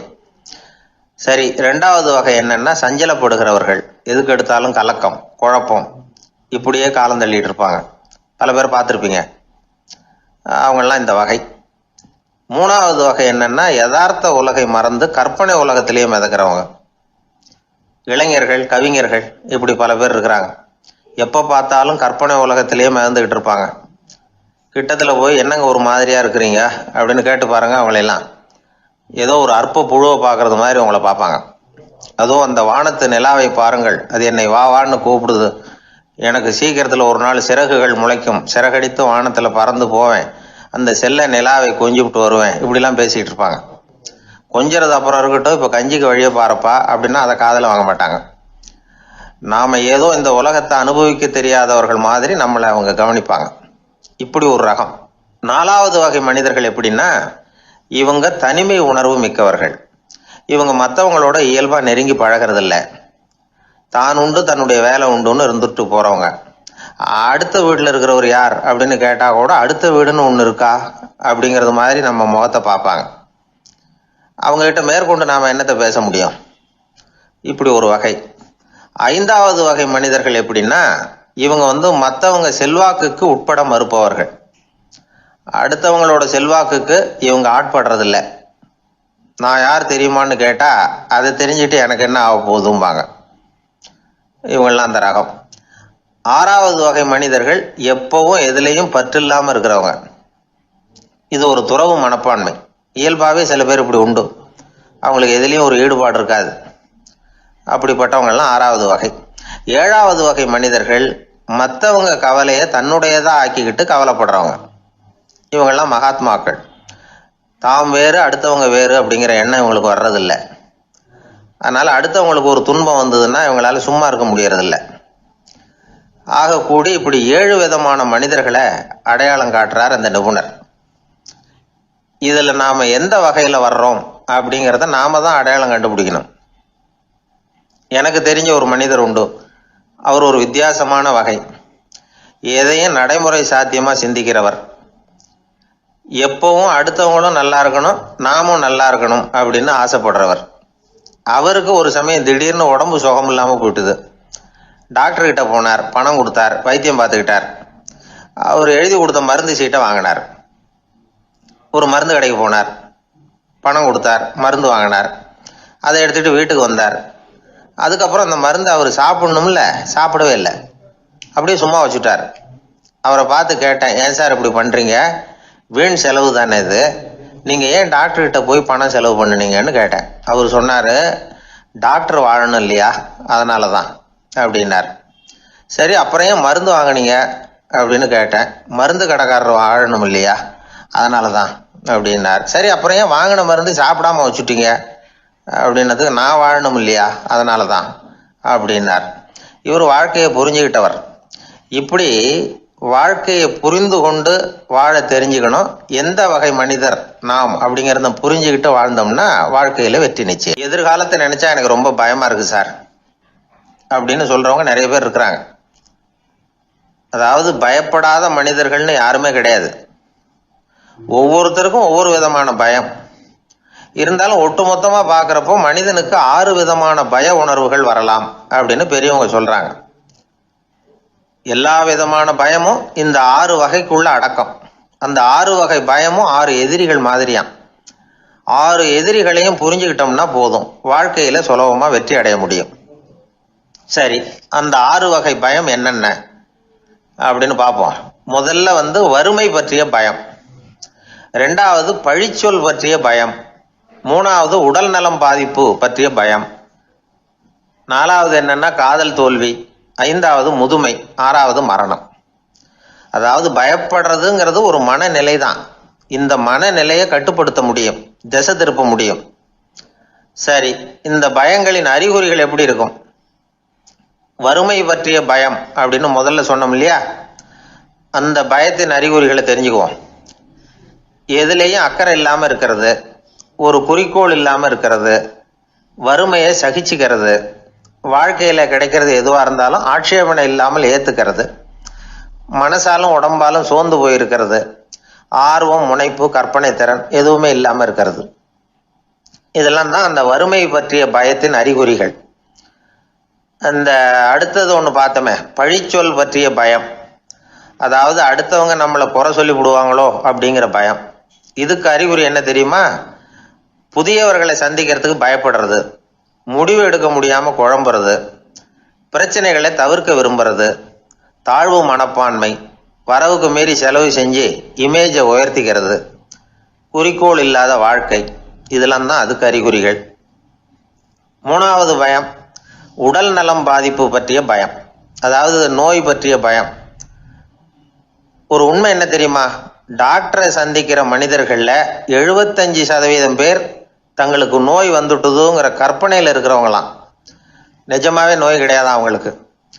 இந்த பயத்தின் அறிகுறிகள் என்னன்னா, வியாதிக்கான அறிகுறிகள் தன்னிடம் இருக்கிறதாக நினைச்சுக்கிறது, எந்த நேரமும் வியாதியை பற்றியே பேசி பேசி மனசை அங்கேயே வச்சிருக்கிறது, நோய் சம்பந்தமான செய்திகளை படித்து நமக்கு இப்படி ஆயிடுமோ அப்படின்னு வேதனைப்படுறது, இதெல்லாம் தான் அதுக்கு அறிகுறிகள். 4வது பயம் காதல் தோல்வி. இது ரொம்ப வேதனை, உடம்பையும் மனசையும் சீரழிச்சு விடும். ஆண்களை விட பெண்கள் தான் இந்த பய உணர்வில் அதிகமாக பாதிக்கப்படுறாங்க. 5வது முதுமை பற்றிய பயம். 6வது மரண பயம், வயசான காலத்தில் எப்படி சமாளிக்கிறது அப்படிங்கிற பயம். ஆக இதையெல்லாம் நாம் புரிஞ்சிக்க வேண்டியது ரொம்ப அவசியம். இந்த 6 வகை பயங்களை சரியாக புரிஞ்சுக்கிட்டு நாம் நடந்துக்கணும். வாழ்க்கையின் முன்னேற்றத்துக்கு இந்த பயங்கள் முட்டுக்கட்டே ஆகிடக்கூடாது. உழைச்சி பணம் சேர்க்கணும், உற்சாகமாக மனசை வச்சுக்கணும். மனசை கட்டுப்படுத்துகிற மார்க்கம் தெரிஞ்சுக்கிட்டா போதும், எல்லாம் சரியாக வந்துடும். நம்ம ஆள் ஒருத்தன் சொன்னான், சார் எனக்கு வறுமை பற்றிய பயம்தான் இருந்தது, ஒரே ராத்திரியில் 30,000 ரூபா தயார் பண்ணிவிட்டேன், இப்போ எனக்கு இன்னொரு பயம் வந்துட்டுதுன்னா. என்ன பயம்னு கேட்டாங்க. போலீஸு கண்டுபிடிச்சிருமோங்கிற பயம்னா. இது இந்த பயத்தில் அடங்காது. அதனால் அஞ்சி அஞ்சி சாவார், அஞ்சாத பொருள் இல்லை அப்படின்னு பாரதி சொன்னார் இல்லையா, அது மாதிரி பயத்தை புரிந்து கொண்டு அதற்கு தகுந்த மாதிரி நம்முடைய வாழ்க்கையை அமைத்து கொள்ள வேண்டும். அப்படி அமைத்து கொள்ளுகிறவர்களுக்கு வெற்றி நிச்சயம். ஒரு புகழ்பெற்ற ஜப்பானிய சாமுராய் வீரன், வாள் வீசுறதுல ரொம்ப கெட்டிக்காரன். ஒரு கடுமையான போரில் கலந்து கொண்டுட்டு களைச்சி போய் திரும்பி வந்தான். படுக்கையில் விழுந்தான். பக்கத்தில் என்னமோ சத்தம் கேட்டுது. திரும்பி பார்த்தான். ஒரு எலி அவனை முறைச்சி பார்த்துக்கிட்டு இருந்தது. உடனே வாழை உருவனா வீசினான். அது தப்பிச்சிட்டு ஓடி போச்சு. எவ்வளோ முயற்சி பண்ணி பார்த்தா முடியல. கடைசியில் அந்த வாள் முறிஞ்சு போனது தான் மிச்சம். ஒரு பக்கம் அவனுக்கு இது அவமானமாக போயிட்டுது, இன்னொரு பக்கம் பயமாக போயிட்டுது. எவ்வளவோ போர்களில் எதிரிகளை பந்தாடினவன் அவன் ஒரு எலிகிட்ட தோற்று போய்டுறதா அவனால் சகிச்சிக்க முடியல. மனைவி கிட்ட சொன்னான் இப்படி நடந்துட்டுதுன்னு. அவள் சிரிச்சா. உங்களுக்கு புத்தியே இல்லை, எலியை போய் யாராவது வாளால் வெட்டுவாங்களா அப்படின்னு அந்த அம்மா சொன்னதும், நீ என்ன சொல்கிறேன்னா, ஒரு பூனையை கொண்டுட்டு வந்துட்டா போதும், அதுக்கப்புறம் ஏன் எலி வரப்போகுது அப்படின்னு அந்த அம்மா. உடனே ஒரு பூனை வந்து சேர்ந்தது. அது சாதாரண பூனை இல்லை, வீர சாகசங்கள்லாம் செஞ்சு பழக்கப்பட்ட பூனை. பெரிய இடத்துல வளர்ந்தது. அதை கொண்டுட்டு வந்துட்டாங்க. அந்த பூனை குறிப்பாத்து எலி மேலே பாஞ்சுது. ஆனால் அந்த எலியை சுலபமாக தப்பிச்சு போட்டுது. அடுத்தபடியாகவும் பாயறதுக்கு முயற்சி பண்ணிச்சு அந்த பூனை. ஆனால் அந்த எலியோ ரொம்ப தந்திரமாக திடீர்னு அந்த பூனையின் முகத்துக்கு நேராக பாஞ்சுது. அவ்வளவுதான். அந்த பூனை பயந்து போய் ஒரே தாவி ஜன்னல் வழியாக வெளியில் ஓடிப்போச்சு. அந்த வீரனுக்கு இது ஒரு பெரிய அதிர்ச்சியாக இருந்தது. அடுத்தபடியாக யோசனை பண்ணான். ராஜா வளர்த்துக்கிட்டு இருந்த அரண்மனை பூனையை ஒரு நாள் இரவலா கேட்டு வாங்கிட்டு வந்தான். ஊர் உலகம்லாம் பேர் வாங்கின பூனை இது. அந்த பூனையாலும் அந்த எலியை ஒன்றும் செய்ய முடியல. வீரனுக்கு ரொம்ப அதிர்ச்சி. அந்த அரண்மனை பூனைகிட்டையே போய் புலம்புனான். அரண்மனை பூனையே, நீயே தோற்று போயிட்டியே, இனிமேல் நான் என்ன செய்ய முடியும்னா. அந்த பூனை சிந்திச்சுது. அப்புறம் சொல்லிச்சு, இந்த காரியத்துக்கு இந்த மேல்மட்ட விவகாரம்லாம் சரிப்பட்டு வராது. சாதாரண வீட்டு பூனை கிடச்சிதுன்னா அதை கொண்டுகிட்டு வந்து விட்டுப்பார் அப்படின்னுது. சாதாரண பூனையால் என்ன செஞ்சிட முடியும்னா இவன் நம்பிக்கை இல்லாமல். இப்போது அந்த அரண்மனை பூனை சொல்லிச்சு, பெரிய வீட்டு பூனையெல்லாம் நல்லா சாப்பிட்டு தூங்கி பழக்கப்பட்டிருக்கோம். அதுக்கெல்லாம் ராஜதந்திரம் தெரியும், ஆனால் எலி பிடிக்க தெரியாது. அதுக்கான வளர்ப்பும் இல்லை, பயிற்சியும் இல்லை. ஏன்னா அதுக்கெல்லாம் பசி கிடையாது. சாதாரண வீட்டு பூனை அப்படி இல்லை, பசிக்கு ஆகாரம் தேடி அலையும். எலிகளை பிடிச்சி சாப்பிட்டுட்டு தான் உயிர் வாழும். அதனால் அதுகளுக்கு எலியை பிடிக்கிற எல்லா உத்திகளும் தெரியும், எங்களுக்கு தெரியாது அப்படின்னுது. அது சரியே, அதுவும் பூனை தான், நீயும் பூனை தான், அதால் முடிகிற காரியம் ஏன் உன்னால் முடியல அப்படின்னு கேட்டான் இவன். இதுக்கு அந்த பூனை சொல்லிச்சு, இதே கேள்வியை நானும் கேட்டேன், உன்னுடைய தந்திர முறை என்னன்னு கேட்டேன். அதுக்கு பதில் சொல்லாமல் படுத்து தூங்கி போச்சு. அதை மறுபடியும் எழுப்பி கேட்டேன், அதுக்கு கோவம் வந்துட்டுது. இதில் என்ன தந்திர முறை வேண்டியிருக்கு, நான் ஒரு பூனை அவ்வளவுதான். பூனைன்னா பூனை, பூனை எலியை பிடிக்கும், நான் எலியை பிடிக்கிறேன் அவ்வளவுதான்னுது அப்படின்னு சொல்லி விவரமாக சொல்லிச்சு அந்த அரண்மனை பூனை. உடனே ஒரு சாதாரண பூனையை கொண்டுட்டு வந்துட்டாங்க. கொண்டாந்து விட்டால் அது பார்க்குறதுக்கு ரொம்ப சாதாரணமாக தெரிஞ்சுது. இந்த வீரனுக்கு நம்பிக்கை வரல. இருந்தாலும் அதை கொண்டுட்டு வந்து வீட்டுக்குள்ளே விட்டான். ஒரே நிமிஷம் அந்த எலியை கவிட்டு வெளியில் ஓடிப்போச்சு. மேலிடத்து பூனைகள்லாம் இதை வேடிக்கை பார்த்துக்கிட்டு வெளியில் நின்றுக்கிட்டு இருக்குது. எல்லாரும் மெதுவாக அந்த பூனையை நெருங்கி, உங்ககிட்ட அப்படி என்ன தனிப்பட்ட திறமை, அதோட ரகசியம் என்னன்னு கேட்டாங்க. அந்த சாதாரண பூனை ரொம்ப சாதாரணமாக சொல்லிச்சான், அதெல்லாம் எனக்கு தெரியாது, நான் பூனை அவ்வளவுதான், நீங்களும் பூனையா இருங்க அப்படின்னு சொல்லிவிட்டு அந்த பூனை தன்னுடைய வாயில் கவிய எலியோடு அங்கேருந்து நடந்து போச்சு. இந்த கதையிலேருந்து நாம் புரிஞ்சிக்க வேண்டிய தத்துவம் என்னென்னா, நீயாக இரு. இதுதான் அந்த தத்துவம். நம்ம ஒவ்வொருத்தருக்கு உள்ளேயும் ஒரு தனித்தன்மை இருக்குது. இதை அவங்கவுங்க புரிஞ்சுக்கிட்டு உண்மை இயல்பு புரிஞ்சுக்கணும். நம்முடைய இயல்பு என்னங்கிறது நமக்கு தெரியணும். அதை கண்டுபிடிக்கிறது தான் உண்மையான கலை. ஒரு பெரிய மனுஷன் வாயை அகலமாக திறந்து வச்சுட்டு தூங்கிட்டு இருந்தான். உடனே ஒரு எலி உள்ளே பூந்துட்டு தான்.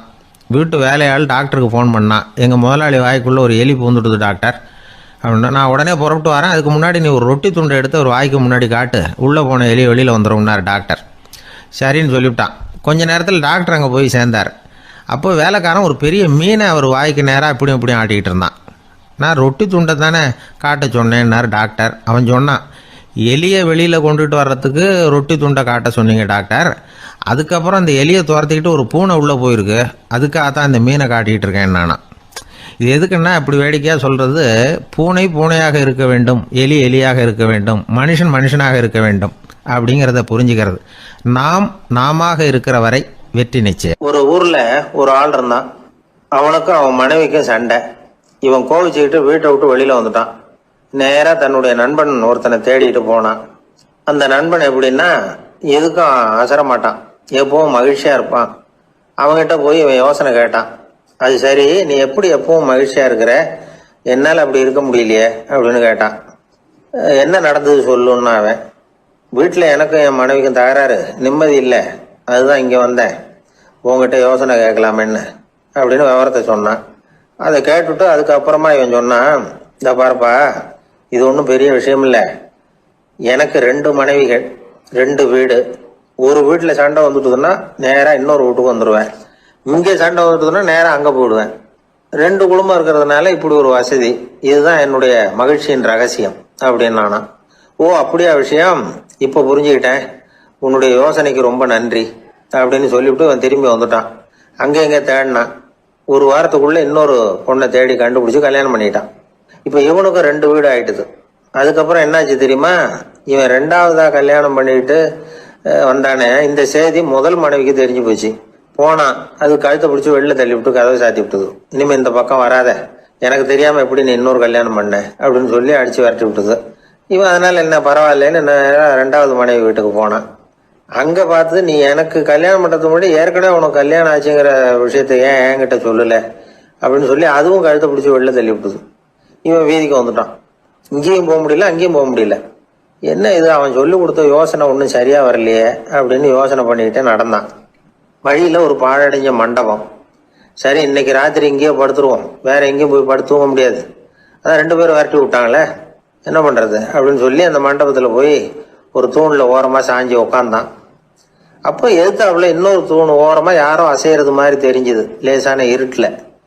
யாரப்பா அது அப்படின்னு கிட்ட போய் பார்க்குறான். அப்புறம் தான் தெரியுது, அவன் யார் தெரியுமா, இவனுக்கு யோசனை சொன்னான்ல 2 கல்யாணம் பண்ணிக்கணும்னு சொல்லி, அவன் அங்கே படுத்து கிடக்குறான். டேய் நீ எப்படிடா இங்கே வந்த அப்படின்னா, 2 வீட்லேயும் சண்டை வந்துட்டுது, அதுதான் இங்கே வந்தேன், படுத்து தூங்கலாமேன்னு அப்படின்னா. 2 வீடு இருக்கிறது சௌரியம்னு என்கிட்ட சொன்னியப்பா அப்படின்னா இவன். நான் அப்படி சொன்னதுக்கு ஒரு காரணம் உண்டுன்னா அவன். என்னடா காரணம்னு கேட்டான். அது வேற ஒன்றும் இல்லை, தினமும் ராத்திரி இல்லை இந்த மண்டபத்தில் தனியாக படுக்கிறதுக்கு எனக்கு பயமாக இருந்தது, எனக்கு ஒரு துணை தேவைப்பட்டது, அதுக்காக தான் உங்ககிட்ட அப்படி ஒரு யோசனை சொன்னேன். இப்போ நீ வந்ததுனால எனக்கு துணை கிடைச்சிட்டுது, இப்போ நம்ம 2 பேரும் துணையாக இங்கே படுத்துக்கலாம், நீ அந்த தூணில் சாஞ்சிக்கோ, நான் இந்த தூணில் சாஞ்சிக்கிறேன் அப்படின்னு சொல்லி படுத்து தூங்க ஆரம்பிச்சிட்டானோ. அதாவது நம்ம வாழ்க்கையில் முடிவுகள் எடுக்கிற விஷயத்தில் இந்த ஆள் மாதிரி தான் பல பேர் நடந்துக்கிறோம் அப்படிங்கிறார். அதாவது உலக புகழ்பெற்ற மனோதத்துவ மேதை ஸ்காட் பெக் அப்படிங்கிறவர். அதாவது வீட்டுக்கு தேவையான பொருள்கள் வாங்குறதுலேருந்து கல்யாணம் பண்ணுறது, வீடு கட்டுறது வரைக்கும் அடுத்தவங்க பேச்சை கேட்டு வீணா போகிறவங்க தான் அதிகம். அறிவுரை கேட்கறதுல தப்பு இல்லை, ஆனால் அதுக்கப்புறம் அதை பற்றி சரியாக சிந்திச்சு பார்க்கறது இல்லை, அதுதான் தப்பு. சில பேர் அறிவுரை சொல்றதுலேயே ரொம்ப தெளிவாக இருப்பாங்க. ஏன் சார் 2 சம்சாரத்தோட குடும்பம் நடத்துறது ரொம்ப கஷ்டமானு கேட்டாராம் ஒருத்தர். அது எனக்கு தெரியாதுங்க அப்படின்னாராம் அவர். ஏன்னு கேட்டிருக்கார். ஏன்னா எனக்கு 3 சம்சாரம் அப்படின்னாராம் அவர். ஒரு நண்பர்கிட்ட பேசிக்கிட்டு இருந்தேன். அவருடைய உறவினர் ஒருத்தர் ஒரு நேர்முக தேர்வுக்கு போயிருந்தாராம், இன்டர்வியூக்கு. ரொம்பவும் பொறுப்பாகவும் கவனமாகவும் செயல்பட வேண்டிய பதவிக்கான நேர்காணல் அது. இவர் எழுத்து தேர்வுல ஏராளமான மதிப்பெண்கள் வாங்கிவிட்டார், அதனால அதை பத்தி கவலை இல்லை. இப்ப நேர்முக தேர்வுல தேர்வு பெறணும். ஏராளமான சான்றிதழ்கள் வச்சிருந்தார். நேர்காணல்ல கேட்கப்பட்ட எல்லா கேள்விகளுக்கும் சரியான பதில தான் சொன்னார். இருந்தாலும் பாருங்க, அந்த நேர்முக தேர்வுல அவர் தேர்ந்தெடுக்கப்படலை. என்ன காரணம் அப்படின்னு பின்னாடி விசாரிச்ச போதுதான் விவரம் தெரிஞ்சுதான். அது என்ன ஆயிருக்குதுன்னா, அந்த நேர்காணலின் போது இவர் நடந்துகிட்ட முறையில சில தவறுகள் நடந்து போச்சான். முக்கியமா 2 தவறுகள். ஒண்ணு, அவங்க ஒரு கேள்வியை கேட்டு முடிக்கிறதுக்குள்ளேயே இவர் பதில் சொல்ல ஆரம்பிச்சுட்டாராம். ரெண்டாவது என்னன்னா, இவர் நாற்காலியில தாராளமா இயல்பா சாஞ்சி உட்காராம நாற்காலி முனையில உட்கார்ந்துருந்தாராம். இந்த 2 விதமான செயல்பாடுகளும் இவர் அவசரப்படுறவர், பதற்றப்படுறவர் அப்படிங்கிறதுக்கான அடையாளங்கள். அதாவது கேள்வியை கேட்டு முடிக்கிறதுக்குள்ளேயே முந்திக்கிட்டு பதில் சொல்றது. ரெண்டாவது, நாற்காலியில இயல்பா தாராளமா உட்காராம நாற்காலி முனையில உட்கார்றது. பார்க்க போற வேலைக்கு அவசரம், பதற்றம் இது 2 இருக்கக்கூடாதான். அதனால மார்க் இருந்தும் சர்டிபிகேட் இருந்தும் அந்த வேலை வாய்ப்பு அவருக்கு கிடைக்கல. வேலை கொடுக்கறவங்க நம்ம கிட்ட இருந்து என்னதான் எதிர்பார்க்கறாங்க, இதை தெரிஞ்சு வச்சுக்கிறது நல்லது.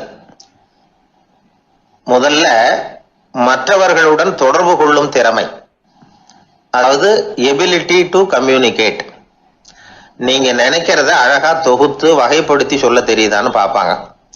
உங்க திட்டங்களை அடுத்தவங்க ஏற்றுக்கொள்ளக்கூடிய விதத்துல வெளிப்படுத்துறதுக்கு உங்களால முடியுதான்னு பார்ப்பாங்க.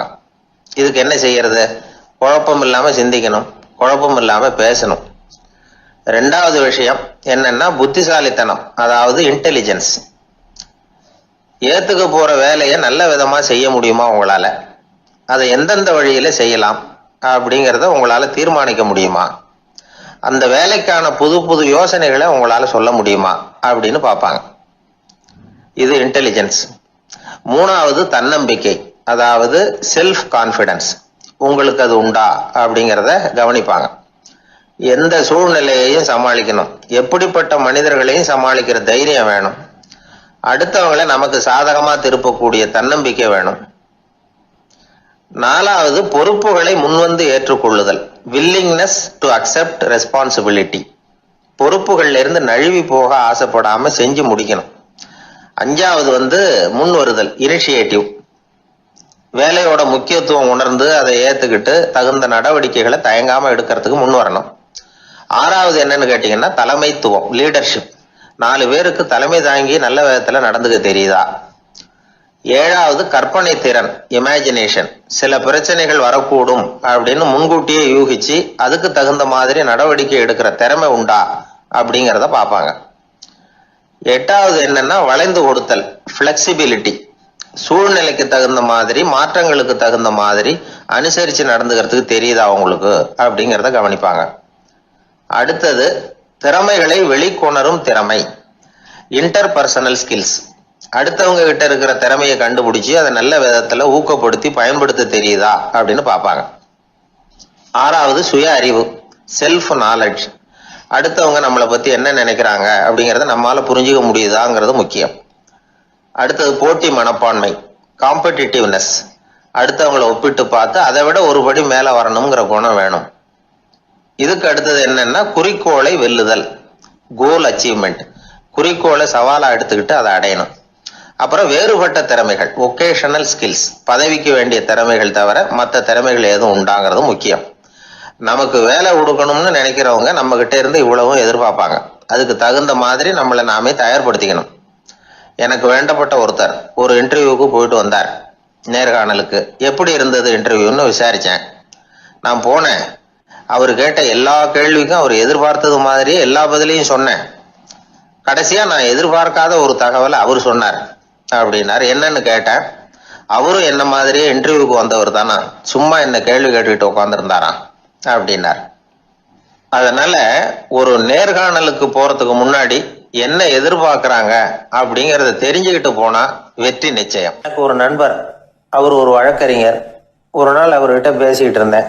அப்ப கேட்டேன், ஏன் சார் நீங்கள்லாம் கோர்ட்ல வாதாடுறப்போ கருப்பு நிற அங்கி அணியிறீங்களே, அதுக்கு என்ன காரணம், சட்டத்துக்கும் கருப்பு கலருக்கும் என்ன சம்பந்தம் அப்படின்னு கேட்டேன். அது ஒரு சுவாரஸ்யமான கதைன்னார் அவர். சொல்லுங்களேன் அப்படின்னு அவர் சொன்னார். கிபி 1694 வருஷத்துல இங்கிலாந்து அரசி 2வது மேரிங்கிறவர் இறந்து போனார். அந்த ராணியோட கணவர் 3ஆம் வில்லியம் அவரு ஒரு உத்தரவு போட்டாராம். அரசியோட மறைவுக்கு அனுதாபம் தெரிவிக்கிற வகையில வழக்குரைஞர்கள் எல்லாரும் கருப்பு நிற அங்கி அணியணும் அப்படின்னு. அன்னைக்கு ஆரம்பிச்ச அந்த பழக்கம் அதுக்கப்புறம் மாறவே இல்லையாம், இன்னைக்கும் தொடருது. வழக்குரைஞர்கள்லாம் முதல்ல கருப்பு அங்கி மட்டும்தான் அணிஞ்சாங்களாம். அதுல ஒரு சின்ன சங்கடம், ஏற்கனவே உடம்பு கருப்பா இருக்கிறவங்க அதுக்கு மேல கருப்பு ட்ரெஸ் வேற போட்டுக்கிட்டா முகம் பளிச்சுன்னு தெரியாது இல்லையா. அதனால முகம் பளிச்சுன்னு தெரியறதுக்காக அவங்கெல்லாம் வெள்ளை நிற பட்டியை அணிய ஆரம்பிச்சாங்களாம். இப்படிதான் இங்கிலாந்துல அந்த பழக்கம் ஆரம்பமாயிருக்குது. அந்த சமயத்துல இந்தியாவை ஆண்டது பிரிட்டிஷ்காரங்க தானே, அதனால இங்கேயும் அந்த பழக்கம் அப்படி நடைமுறைக்கு வந்துட்டுது. அதே மாதிரி சர்ச்சிலின் மூதாதையரான மார்ல்பரோ பிரபுவின் ஞாபகார்த்தமா நீதிபதிகள் இந்த வெள்ளை குள்ளாய் அணிகிற முறை பழக்கத்துக்கு வந்துதான். இதுதான் என்னுடைய நண்பர் சொன்ன தகவல். இங்கிலாந்துல நீதிமன்றம்ங்கிறது ரொம்ப மதிப்புள்ளது. அந்த அளவுக்கு சட்டத்துக்கு அங்க மரியாதை. அங்க நடந்த ஒரு சுவாரஸ்யமான நிகழ்ச்சியை ஒரு சகோதரி எழுதி அனுப்பியிருந்தாங்க. அவங்க அப்பா நீதித்துறையை சேர்ந்தவரா, அவர் சொன்னதான் இது.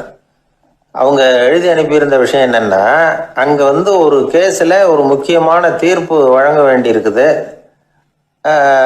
ஜட்ஜு, பாரட்லா படிச்ச பெரிய பெரிய வக்கீல்கள், ஜூரி எல்லாருமா கூடி அந்த கேஸை பத்தி விவாதிக்கணும். சுமாரா 40 பேர். இதுக்காக கோர்ட்டு ஹாலில் விசேஷ சேம்பர்ல நுழையறதுக்கு முன்னாடி அவங்கெல்லாம் தங்களுடைய கோட்டு தொப்பி எல்லாத்தையும் கழட்டி அங்க நின்றுகிட்டு இருந்த ஒரு அட்டெண்டர் கிட்ட கொடுத்துட்டு உள்ள போனாங்க.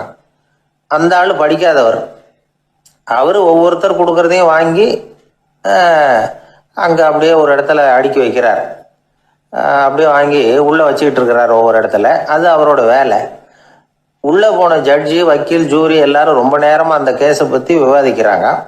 ஒரு நாள் பூரா ஆயிட்டுது. அவ்வளவு தீவிரமா அக்கு வேறு ஆணி வேறைய பிச்சு உதறி இருக்கிறாங்க. ஒரு வழியா 13 மணி நேரம் கழிச்சு வெளியில வந்திருக்கிறாங்க. ஒவ்வொருத்தரா வர வர அந்த அட்டெண்டரும் அவங்கவுங்க கோட்டு தொப்பிய அவங்க கிட்ட எடுத்து ரொம்ப மரியாதையா திருப்பி கொடுத்துக்கிட்டு இருக்கிறார். கடைசியா ஜட்ஜ்மெண்ட்லாம் எழுதி முடிச்சுட்டு ரொம்ப திருப்தியோடவும் களைப்போடவும் வெளியில வந்துட்டு இருக்கிறாராம். இந்த ஆள் அவருடைய மேல் கோட்டையும் தொப்பியையும் எடுத்து அவர்கிட்ட ரொம்ப மரியாதையோட நீட்டினாராம்.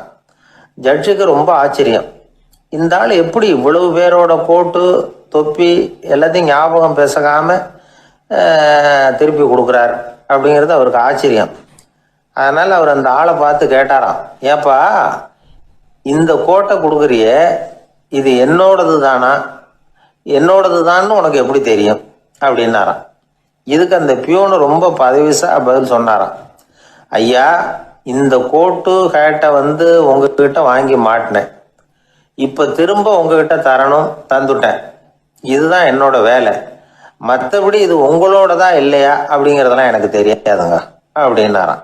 ஒருத்தரை பார்த்து உன்னுடைய நண்பர்கள் யார் அப்படின்னு ஒரு கேள்வி கேட்டு பாருங்க, கொஞ்சம் யோசிச்சு பதில் சொல்லுவாங்க. அவங்க கிட்டயே உன்னுடைய எதிரிகள் யார் அப்படின்னு கேளுங்க, கடகடன்னு ஒப்பிச்சிருவாங்க. நம்ம மனசு இருக்க அது எப்படின்னா, நம்ம நண்பர்களை விட எதிரிகளை அது நல்லா ஞாபகத்துல வச்சுக்கும். இது ஒரு ஆச்சரியமான உண்மை. உங்களால நண்பர்களை மறந்துட முடியும், ஆனா எதிரிகளை மறந்துட முடியாது. இது ஒரு வேடிக்கையான நிலைமை தான். அழகான தருணங்களை நாம ஏன் மறந்துடுறோம்? இது இயற்கை. ஏன்னா நம்ம மனசு மலர்களை கவனிக்கிறது இல்லை, அதுல இருக்கிற முள்ளை தான் கவனிக்குது. தன்னை காயப்படுத்துகிற எதையும் அது உடனே கண்டுகொள்ளுது. ஒரு தெளிந்த சிந்தனை உடைய மனசு மிக அழகாக உள்ள எல்லாத்தையும் கவனிக்கும். அது நன்றியுடன் உணரக்கூடிய எல்லாத்தையும் பார்த்து குறிச்சிக்கும். இப்படிப்பட்டவங்க வாழ்க்கை இயல்பாகவே நல்லா அமையும். அது ரொம்ப அபூர்வம். மனசுல உள்ள ஒரு சிறிய அமைப்பை மாற்றுவதை பொறுத்து தான் இந்த விஷயம் அப்படிங்கிறார் ஓஷோ. ஒரு யூத கோவில் இருந்துதான், அது யூதர்களின் மடமாவும் இருந்தது. அங்க ஒரு தலைமை குரு, அவர் ரொம்ப கண்டிப்பானவர். அந்த கோவிலை ஒட்டி ஒரு தோட்டம். ஒரு நாள் காலையில அந்த தோட்டத்துல 2 இளம் யூதர்கள் நடந்து போய்கிட்டு இருக்கிறாங்க. காலையில 1 மணி நேரம், மாலையில 1 மணி நேரம் அவங்க அந்த தோட்டத்துல நடக்கிறதுக்கு அனுமதி உண்டு. மற்ற நேரங்கள்ல அவங்க மத புத்தகங்களை படிக்கணும், பிற விதிமுறைகளை கடைபிடிக்கணும். அந்த 2 பேருமே தொடர்ந்து புகைப்பிடிக்கிற பழக்கம் உள்ளவங்க. ஆனால் கோவில் மடத்தில் இருக்கிறப்போ அவங்க புகைப்பிடிக்க முடியாது, அது கடுமையான குற்றம். சரி, நாம் தோட்டத்தில் இருக்கிறப்போவாவது புகைப்பிடிக்கலாமா அப்படின்னு ஒரு ஆசை அவங்க 2 பேருக்குமே. இருந்தாலும் பயம். இப்படி கேட்டால் மத குரு என்ன சொல்லுவாரோ அல்லது என்ன செய்வாரோங்கிற பயம். இப்படியே கொஞ்ச நாள் ஆச்சு. ஒரு நாள் அந்த 2 பேரில் ஒருத்தன் ரொம்ப கலங்கி போய் அந்த கோவில்ல இருந்து வெளியில் வந்துக்கிட்டு இருந்தான். வந்தவன் நேராக தோட்டத்து பக்கம் போனான். அங்கே இன்னொருத்தன் ஆனந்தமாக புகை பிடிச்சிக்கிட்டு இருக்கிறான். அதை பார்த்து தான் இவனுக்கு அதிர்ச்சி. அட கடவுளே, என்ன இது, நீ கேட்காமலே ஆரம்பிச்சிட்டியா அப்படின்னா. இல்லை இல்லை, நான் கேட்டுவிட்டு தான் ஆரம்பிச்சிருக்கேன்னா அவன். அப்படியா, என்ன மனுஷன் இவர், நானும் தான் கேட்டேன், என்ன கண்ணாமுன்னான்னு திட்டி விட்டார். இது என்ன கோவிலா இல்லை நரகமா? உனக்கு புகை பிடிக்கணும்னு ஆசையாக இருந்தால் நரகத்துக்கு போகணும்னு சொல்லிவிட்டார். அது சரி, உன்னை மட்டும் எப்படி அனுமதிச்சார் அப்படின்னு கேட்டான் இவன். அவன் சிரிச்சுக்கிட்டே, நீ எப்படி கேட்ட சொல்லு அப்படின்னா. நாம் இந்த தோட்டத்துக்கு வர அனுமதிக்கப்பட்டிருக்கிறதே ஜபத்துக்காகத்தானே, அதனால் நான் ஜபம் சொல்லும் பொழுது புகை பிடிக்கலாமா அப்படின்னு கேட்டேன். அதுக்கு தான் அவர் சத்தம் போட்டு என்னை அடிக்கவே வந்துட்டார் அப்படின்னா இவன். நீ ஒரு மாதிரியாக கேட்டிருக்க, நான் வேற மாதிரியாக கேட்டிருக்கிறேன். ஜெபம் சொல்லும்போது புகை பிடிக்கலாமான்னு நீ கேட்டிருக்க. ஐயா, புகை பிடிக்கும் பொழுது ஜெபிக்கலாமா அப்படின்னு நான் கேட்டேன். அதில் தப்பு ஒன்றும் இல்லை அப்படின்னு பதில் சொல்லிட்டார் அப்படின்னா. ஒரு சிறிய மாற்றம்தான் அது மிகப்பெரிய மாறுதலை ஏற்படுத்தி விட்டது.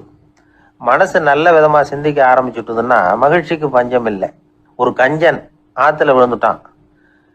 வெள்ளத்தில் தத்தளிச்சுக்கிட்டு இருக்கிறான். கரையில் நின்ன ஒருத்தர், உன் கையை கொண்டா இப்படி பிடிச்சி இழுத்து கரையில் சேர்த்து விடுறேன்னார். எதையும் கொடுத்து பழக்கம் இல்லாத அவன் கையையும் கொடுக்க மாட்டேன்னுட்டான். இவர் பார்த்தார், உன் கையை கொடுன்னு சொல்கிறதுக்கு பதிலாக நான் என் கையை கொடுக்குறேன் பிடிச்சிக்கோ அப்படின்னார். அவன் கப்புன்னு பிடிச்சிக்கிட்டான், இழுத்து கரையில் போட்டு. உலகத்தில் எது எதுக்கோ ஆராய்ச்சி கூடங்கள் இருக்குது இல்லை, அது மாதிரி தூக்கத்தை பற்றி ஆராய்ச்சி பண்ணுறதுக்கு ஒரு ஆராய்ச்சி கூடம் இருக்குது. அப்படி ஆராய்ச்சி பண்ணணும்னா அதுக்கு மூழ்கிக்கிட்டு இருக்கணும்ல. அதனால தான் அந்த ஆராய்ச்சி கூடம் இங்கே இல்லை. அமெரிக்காவில் பாஸ்டன் பல்கலைக்கழக மருத்துவமனையில் அது இருக்குது. அங்கே தூக்கத்தை பற்றி பலவிதமான ஆராய்ச்சிகள் பண்ணிகிட்டு இருக்கிறாங்க. அந்த ஆராய்ச்சி கூடத்தில் இயக்குனராக இருக்கிற ஒரு நிபுணர், அவர் என்ன சொல்கிறாரு தெரியுமா? உங்களுக்கு தூக்கம் வரலையா, நீங்கள் நல்லா தூங்குறதுக்கு தாராளமாக சில யோசனைகளை என்னால் சொல்ல முடியும் அப்படிங்கிறார். யோசனை தானே, காசா பணமாக கேட்டு வச்சுக்கலாமே. உணவு, மனநிலை, தூங்கும் இடத்தோட சூழ்நிலை, படுக்கைக்கு செல்றப்போ உள்ள பழக்க வழக்கங்கள், இது காரணமாக ஒருத்தருக்கு தூக்கம் வராமல் போகலாம். தூக்கம் வராததுக்கு இதுதான் காரணம்னா அதையெல்லாம் சுலபமாக கட்டுப்படுத்தலாங்கிறார் அவர். தூக்கத்தை வரவழைக்கக்கூடிய ஒரு நல்ல மருந்து உடற்பயிற்சி. ஆனால் ஒன்று, படுக்க போகிற நேரத்தில் இது மாதிரி உடற்பயிற்சிகள் எல்லாம் செய்யக்கூடாது. கொஞ்சம் முன்னாடி பகல்லையே இந்த பயிற்சிகளை செய்கிறது நல்லது. தூக்கம் வராமல் அவதிப்படுறவங்க பிற்பகல் நேரங்களில் காஃபி, டீ இது மாதிரி பானங்களை சாப்பிடக்கூடாது. மது அருந்துறது கூட தூக்கத்தை பாதிக்கும். வெது வெதுப்பான நீரில் குளிக்கிறது, தியானத்தில் ஈடுபடுறது, ஓய்வாக இருக்கிறது, படுக்கிறது, அதாவது படுக்கிறதுக்கு முன்னாடி ஒரு குவளை பால் சாப்பிட்றது, இதெல்லாம் தூக்கத்தை வரவழைக்கிறது ரொம்ப உதவியாக இருக்கும். இன்னொரு விஷயம் என்னென்னா, தூங்கி ஆகணுமேங்கிற கவலை வேண்டியதில்லை. அப்படி நினச்சி கவலைப்படுறதை விட்டுடணும். தூக்கம் வரலையா, உடனே படுக்கையை விட்டு எழுந்திரிக்க வேண்டியது. வெளியில் வாங்க, வேறு ஏதாவது வேலையில் ஈடுபடுங்க, கொஞ்சம் நேரம் உலாவுங்க, அல்லது ஏதாவது ஒரு புஸ்தகத்தை எடுத்து படிங்க. களைப்பு ஏற்பட்டால் மறுபடியும் படுக்கைக்கு போங்க, தூக்கம் தானே வந்துடும். ஒரு விஷயத்தை மட்டும் நல்லா ஞாபகத்தில் வச்சுக்கணும். படுக்கைக்கு போகிறப்போ உங்கள் மற்ற எல்லா பிரச்சனைகளையும் மறந்துடணும். அது எப்படி சார் முடியும், அந்த நேரம் தானே எல்லா பிரச்சனையும் வரிசையாக ஞாபகத்துக்கு வருது அப்படின்னு நாம் நினைக்கலாம். ஆனால் பழக்கத்தில் அதை நாம் மாற்றிக்க முடியும். கொஞ்சம் முயற்சி பண்ணணும், அவ்வளோதான். இது எல்லாமே ஆராய்ச்சி பண்ணி பார்த்துட்டு அந்த நிபுணர் சொல்கிற கருத்து தான். இன்னொரு விஷயமும் அவர் சொல்கிறார். அது என்னென்னா, உடல் கோளாறு காரணமாக தூக்கம் வராமல் அவதிப்படுறவங்களுக்கெல்லாம் இந்த யோசனைகள் சரியாக வராது அப்படிங்கிறார். அதுக்கெல்லாம் மருத்துவ சிகிச்சை கொடுத்து தான் சரி பண்ணணும்.